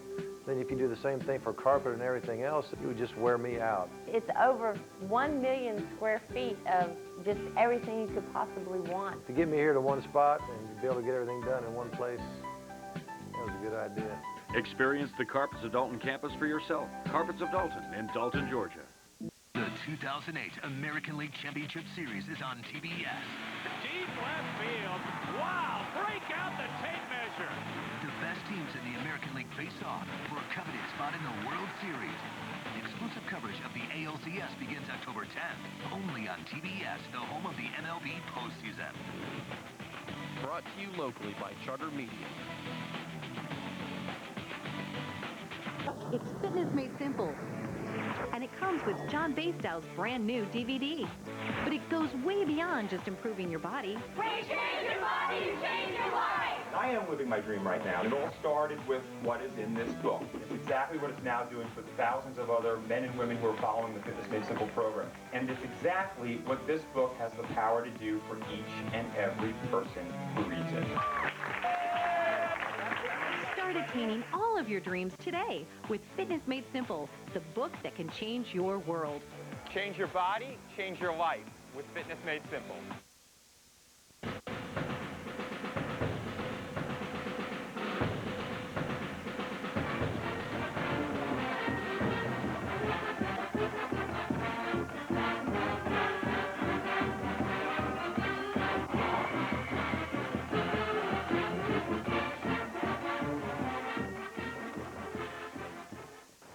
On a winning night from Bryant-Denny Stadium, 20-6. Alabama now 2-0. Coach Tulane in town all week because of the hurricane. Nice effort from the opponents tonight. Well, you really have to give Tulane a lot of credit. Their players really played hard in the game. And they gave us a lot of problems, especially their defense. And, you know, my hat's off to them. But there's a lot of lessons to be learned for our team. I mean, we tried to preach it all week. You know, are you for real? Or are you just a flash in the pan? Because we did put a lot into the Clemson game. We're very enthusiastic in that game. But for as enthusiastic as we were in that game, we were as flat tonight in terms of our enthusiasm, our energy, and our intensity, which, you know, really comes from your determination in terms of how you prepare, how important something is to you, and how you go about your work. And we just didn't do a good enough job, especially offensively. Having a couple guys hurt in the offensive line probably is a little bit of a problem, but we didn't do a good enough job, I don't think, overall in terms of our ability to execute. And that comes from good preparation, and, you know, that comes from something being important to you. So, and you know, there's a certain formula that you got to go through to have success. And you got to be willing and committed to go through it all the time. And hopefully we're going to learn those lessons from this game. And it was something you talked about from the moment that game was over last week at the Georgia Dome. Right, because it's human nature that when you do something exceptionally well, which we played exceptionally well a week ago, you know, let down. You know, look for an easy way. There isn't an easy way. You got to remember how you got there and why, and try to build on it. But we'll learn how to do it. First half highlights with Tulane and Alabama. Here's a 3rd and 1. They've got Blackwelder ahead of Anderson in the eye. Here's the pitch. Near side Anderson turns the corner, lunges. I don't believe he is going to get there. Actually, may lose a yard. He does. Great pursuit after Brandon Fanny contained the play. Sounds like the United Nations. Hiroshima with the punt. Javi settles beneath it at the 12, makes the grab to the 15, gets hit. He'll go back, look to the far side, a block behind the back. Are they going to throw the flag? No. Javi is open. He's to the 50. He's down the left side 40. He's to the 30. He's to the 20. He's to the 10. He's to the 5. He's going to go 86 yards. 86 yards. Javier Arenas nearly a backfield. 2nd and 10 Bama from their own 27. 7:29 to go. Opening quarter. The Tide's up 7-0. Shotgun. John Parker Wilson across the middle. Nick Walker. Catch is made. First down and more out across the 40 to the 41-yard line. Nick Walker, after 7 receptions a weekend ago, picks up his first of this evening, 15 yards. Devin Holland and Corey Saunier combining for the stop, and Larry Grant and Glenn Coffey. Now the running backs flanking the quarterback in the shotgun. Grant in motion to the left side.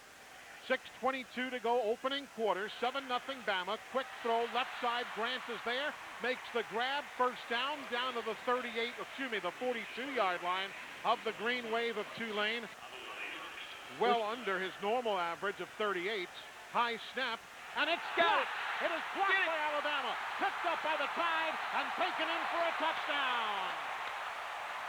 Great job as Alabama's managing to block it. Roy Upchurch was there. It was picked up by the Crimson Tide's Chris Rogers and taken in for the touchdown, 14 yards. And the Tide is on top now by a score of 13-0. There is no substitute whatsoever for great special teams play, and that's what we've seen here in the first quarter. 12, Green Wave from the Bama 27. The Tide leads 13-0. We're very early second quarter. Moore looks to throw, steps up across the middle, man is open. Grab is made by King. He'll be short well of the first down, short by about 3 yards. And it's a 35-yard field goal attempt for Ross Teveno. Darren DeRochemont is the holder. Craig Gilhart snaps it. Kick to our right. It is up and it is good. The Green Wave is on the board. It is 13-3. Alabama early in the second quarter. Remember that punt earlier blocked. Here comes limited pressure. DeRochemont gets us away near midfield. Here's Javi. He's into Tulane territory. Head fake, 35. Oh, there he goes. Down the right sideline, 30. He's to the 25. Again, a head fake and tucks underneath the tackler. He's to the 20-yard line. A 38-yard punt and a 32-yard return. 2nd and 10 from their own 35. Bama leads 13-3. Williams in motion, far side. We're late in the first half. Play action fake. Moore looks left. Has Dunn behind the defense. Grab is made, complete at the 20-yard line. Chris Dunn got a stride on the double-teaming defense. Rashad Johnson and Justin Woodall. All right, again, Teveno to try and make it 13-6 for Alabama. The kick on the way, and it's no good! He was in too close, maybe, just a bad kick. Ross Teveno missing a chip shot 23-yarder wide left. So Alabama goes to the locker room with the lead. Bobby Williams and the special teams look good. Javier Arenas breaking a Harry Gilmore record from back in 1947. A big night for the special teams. Well, it certainly was. You know, Javi made a fantastic return. We were actually in punt safe, which is nothing but make sure they don't run it and then hold your guy up and clear him out. And Javi started up the middle and he reversed the field, made a couple guys miss, and went out the gate. He played a fantastic game tonight. And you know, the block punt was a big play in the game for a touchdown. So we scored 13 points on special teams. And they missed 2 field goals. We had 4 stops in the red area on defense. They missed 2 field goals. So special teams had a big effect on this game tonight, and we certainly won in special teams, and that was a real key for us. We'll talk more about that defense and give you the second half highlights when we continue on the Nick Saban Show.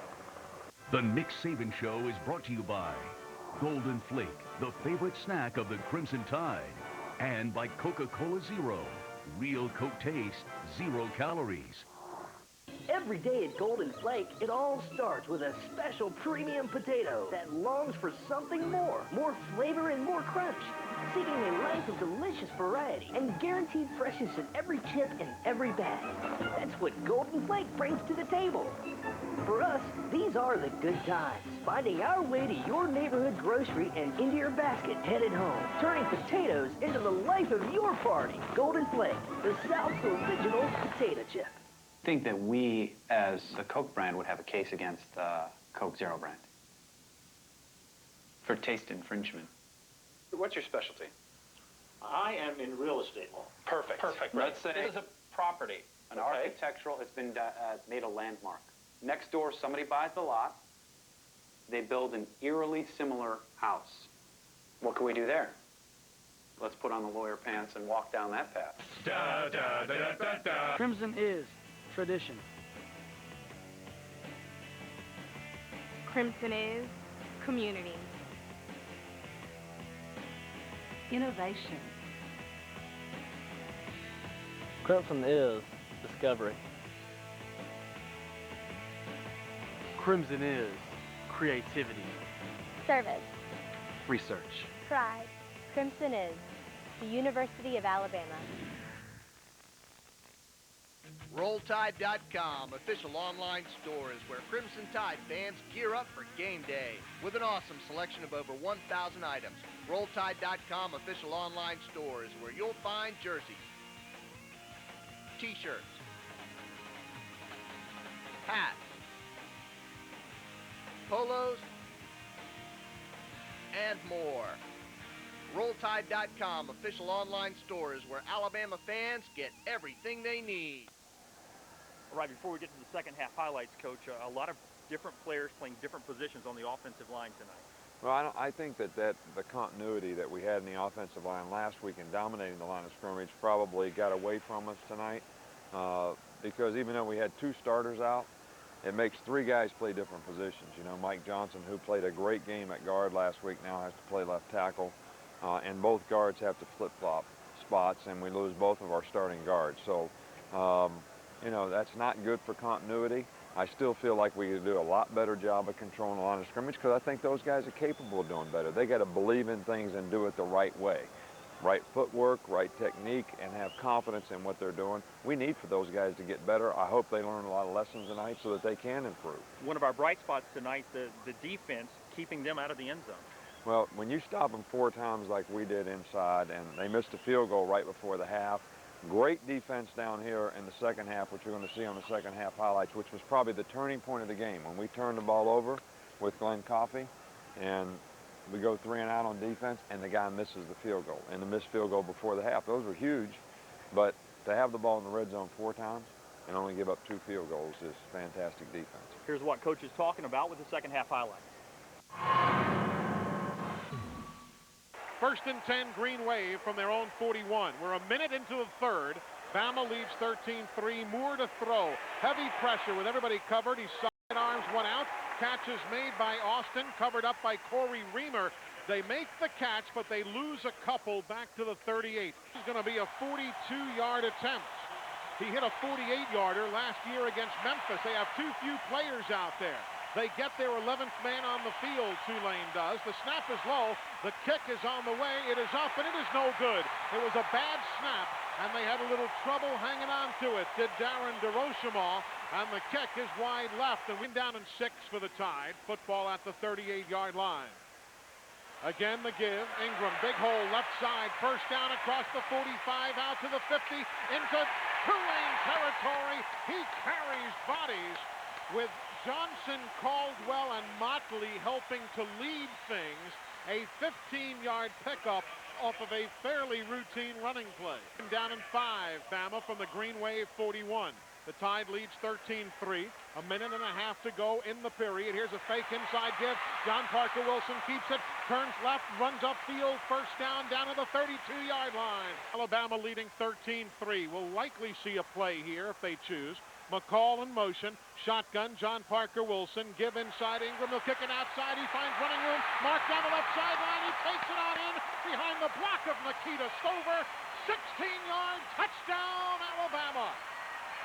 First career touchdown for young Mark Ingram, the true freshman out of Flint, Michigan, and Nikita Stover sacrificing the body on a key block. The 21-yard field goal by Tebano, and that one right down the middle. It was up, and it is good. Tulane averaging 2.2 yards per play on first down. Bama leads 20-6. First and 10 from the 29-yard line. Moore gets drilled by Corey Reamer. The first sack of the ball game for Alabama, and the first sack for Corey Reamer. Yeah, nice good call that time. Wow. So Alabama 2-0 now, and your 100th win as a college coach. I didn't know that. Thank you very much. I appreciate that. You know, we'd like to win 100 more here at Alabama. I hope it wouldn't take any more than 10 years because I don't know if I can take 10 more years of this. But anyway, we're happy that we won the game, and there's a lot of things for our team to learn, you know, about how to prepare. You know, the whole challenge for the, are you for real, or are you just a flash in the pan? And the difference in that is, what is your expectation of yourself all the time, and do you understand what it takes to actually be good all the time and be dominating? And you know, we didn't prove that we're for real tonight in terms of our ability to dominate physically and mentally and emotionally in the game, which is what we want to do as a football team. The coach will tell you his turning point when we come back on the Nick Saban Show. The Nick Saban Show is brought to you by AT&T, the official wireless communications provider of Crimson Tide Athletics. AT&T, your world delivered. By Regions Bank, the official bank of the SEC. Regions, it's time to expect more. And by Tiffin Motorhomes, wherever you go, we go. Okay, Tommy. Beep. Hey, Nancy's phone. Nancy doesn't have AT&T, so no bars here. Yeah, we're not getting the call about how Freddy the fun-loving dinosaur's costume was damaged. Apparently, they're sending T-Rex. Yeah, we missed that call. Yay, memories. For the best coverage, switch to AT&T. More bars in more places. Now, get our exclusive Sony Ericsson W350 for only $29.99. Hey, it's just a sports conference. Yeah, people do dedicate rooms to their favorite teams, name their kids after coaches, and play fight songs at their wedding. At Regions, we know it's more than just a conference. It's unconditional love and bitter rivalry. It's the SEC, and it's what makes you, you. Regions Bank, proud to be the official bank of the SEC.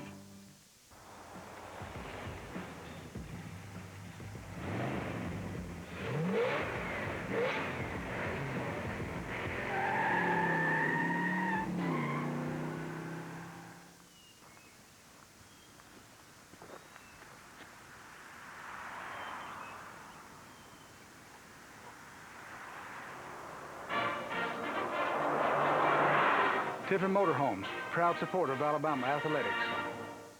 Crimson is tradition. Crimson is community. Innovation. Crimson is discovery. Crimson is creativity. Service. Research. Pride. Crimson is the University of Alabama.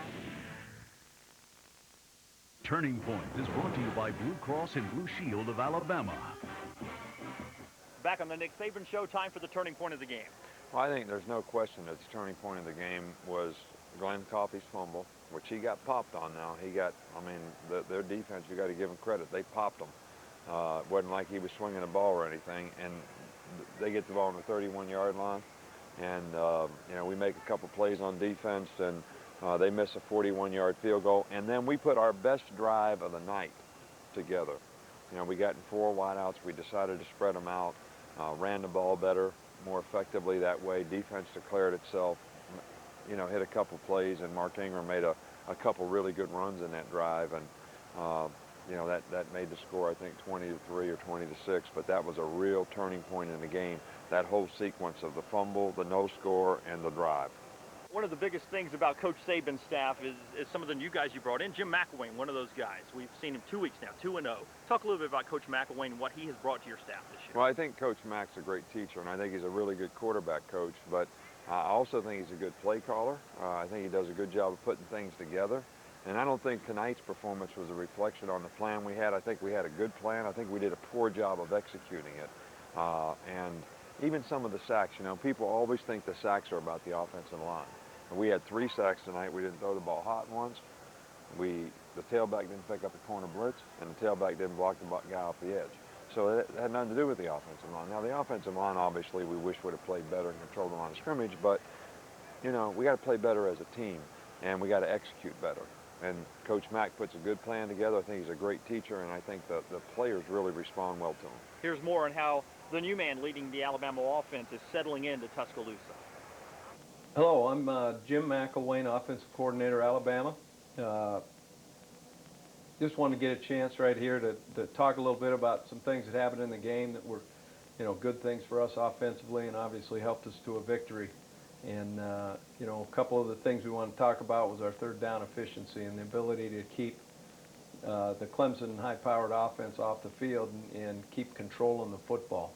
In this particular play, we were 3rd and 5, and we got in a formation that they probably hadn't seen from us before, something maybe we've done in the past. But we got in a split back look and spread the receivers 2 by to one side, 1 back to the other, trying to isolate our ex-receiver. You'll see on this play what we tried to do is scat release both backs. We were actually expecting possibly some pressure in which they had shown that at times they would lose the back, and we would be able to bang it to him on the swing. But as it turned out, they went ahead and played a zone coverage. And JP did a good job of reading inside out, and we're able to hit Julio Jones over here in the flat on a very important, 3rd and 5, 3rd and 6 completion. Was really happy with, our performance in that 3rd down area. The Nick Saban Show is brought to you by Blue Cross and Blue Shield of Alabama, now offering even more choices of programs for individuals of all ages. By Alabama Power, always on. By Ezel's Fish Camp, eat catfish and be somebody. And by the Chimes Condominiums, seeing is believing.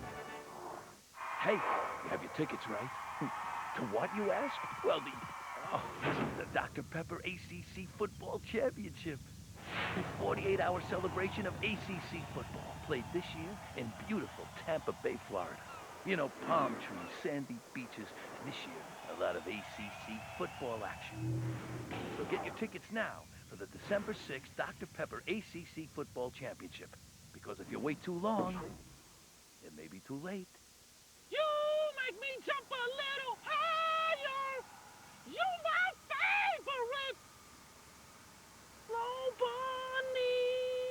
It's never a good idea to drive without car insurance. Fortunately, most of our offices are right around the corner, and when we help you spend less, you'll have even more to sing about. You make me jump a if you must. Affordable car insurance on your corner? From people who are in your corner. Call 1-877-GO-DIRECT or come see us today. Isn't cash in hand better than jewelry gathering dust? Have your jewelry valued and sold for cash right now. Things We Buy will purchase diamonds, watches, and jewelry. Diamonds in all shapes and sizes. Your watches could be worth thousands. Things We Buy pay their top price in cash for your jewelry today. Sell direct to Things We Buy and do something useful with the cash. Things We Buy offers free online appraisals. Call the number on your screen or visit thingswebuy.com to discover the value of your jewelry, watches, and diamonds. Things We Buy has been in business for over 17 years. I was very comfortable selling my items to such a reputable company. Things We Buy will send you an insured and secure safe pack and a helpful booklet about valuing your items. Things We Buy maintains the security of your items by using digital video computer tracking. This is your opportunity to turn all your jewelry, watches, and diamonds into cash today at Things We Buy. Call the number on your screen or visit thingswebuy.com. The Tide with Bobby Greenwood. Bobby Greenwood from Prattville, Alabama. Well, you know, Bobby's one of those guys that's kind of a throwback player. Yeah. I mean, I love guys like Bobby Greenwood. They do everything they're supposed to do. They're never a problem. He never says anything, and he never does anything wrong, so I never even get to talk to the guy. But I have a tremendous amount of respect for his commitment, his work ethic, the example that he sets every day, and he plays hard all the time. He came from a great high school program, and he brings a lot of character and leadership, even if it's by example. Because he's not a talker, but he does set a great example. We go inside the Tide with Bobby Greenwood.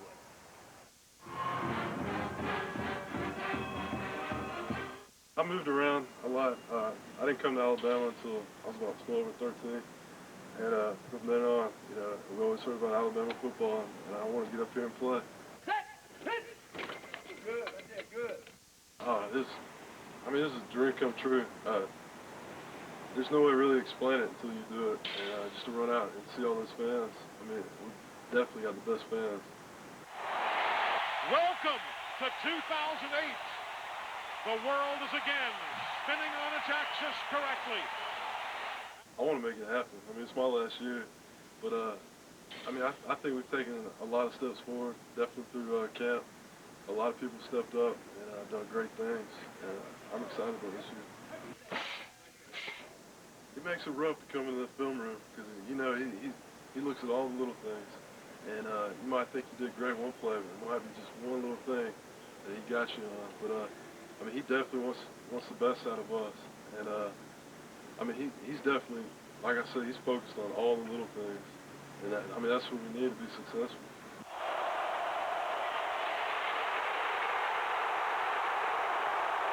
It's 100 miles an hour. You finally get around that tackle. If I just get a glimpse of that quarterback, I come to a whole another level of excitement. And just to finally get him to the ground, there's been so many times where they squared it out and thrown past it. It feels great to finally finally accomplished that. It's definitely a huge deal for defensive linemen.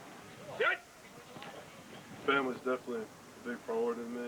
I'm a huge family man, and just the fact my parents come to every game, and my grandparents, I get the whole family together to watch it. And I feel good. It's a way to bring all my family together. And just to look up and see them after a game, I mean, it feels great for me.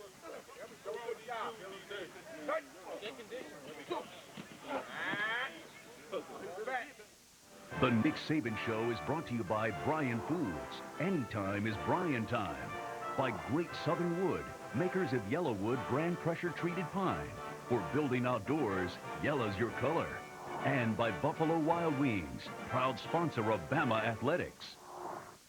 Dreamland Barbecue first opened back in 1958 in the Deep South, Tuscaloosa, Alabama, by Big Daddy John Bishop. He used to say ain't nothing like 'em nowhere about his barbecue ribs and his customers. You see, over the years, lots of celebrities, pro athletes, and some Hollywood folks have been to Dreamland. But to Big Daddy and all the folks cooking and smiling at Dreamland, everyone who comes in is treated like a celebrity. So come on, see for yourself why we say Dreamland Barbecue. Ain't nothing like 'em nowhere. For over 30 years, I've used the Total Gym for one reason. It does work. It is the most versatile piece of equipment I know of. What I really love about the Total Gym is its simplicity. I can get great results in not a lot of time. A few minutes a day is all you need to get in the best shape of your life. But there's so many different types of exercises. We work the obliques, traps, chest, Arms, shoulders, Thighs, lats, hips. abs. Oh, it's fantastic. The Total Gym does it all. Now, for the first time ever, you can try a Total Gym absolutely risk-free for an entire 2 months. 2 months? Wow. Okay. But believe me, it won't take 2 months. You'll be hooked on it the first time you try it.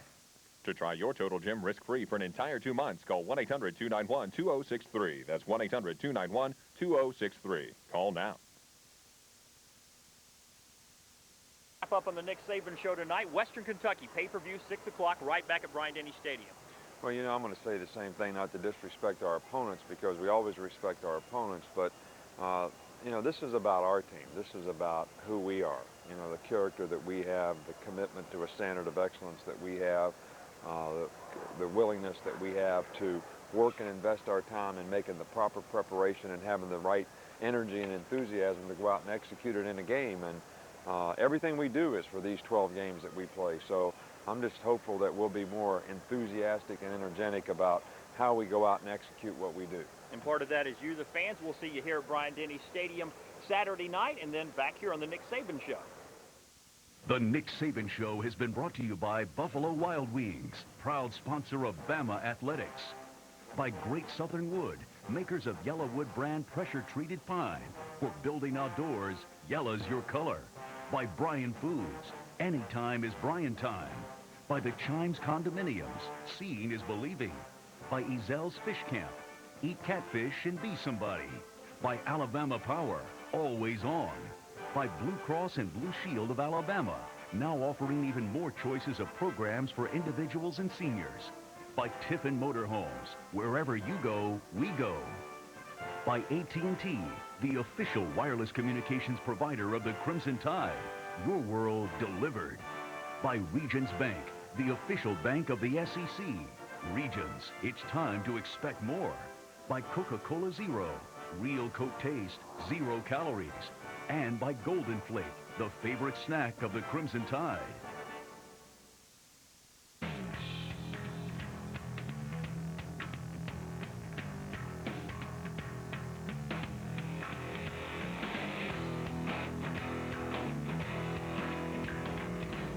Every day is an opportunity to change the world around us.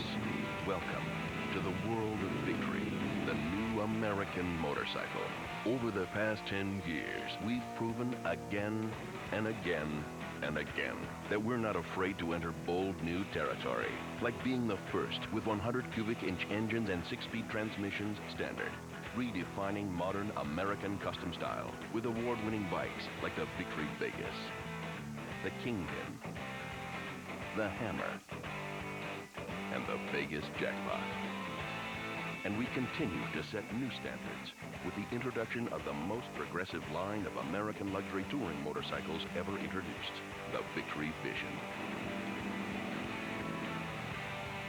What will 10 years of challenging convention get you?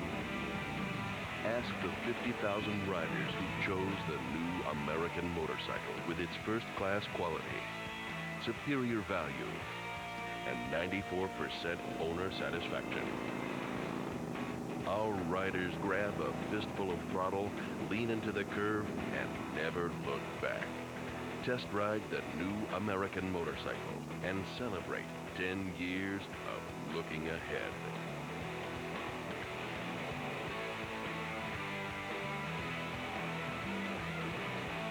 Schedule your test ride at VictoryMotorcycles.com. Stop in to any of over 350 Victory dealers in North America and experience a new American standard and break away from the pack. Victory, the new American motorcycle.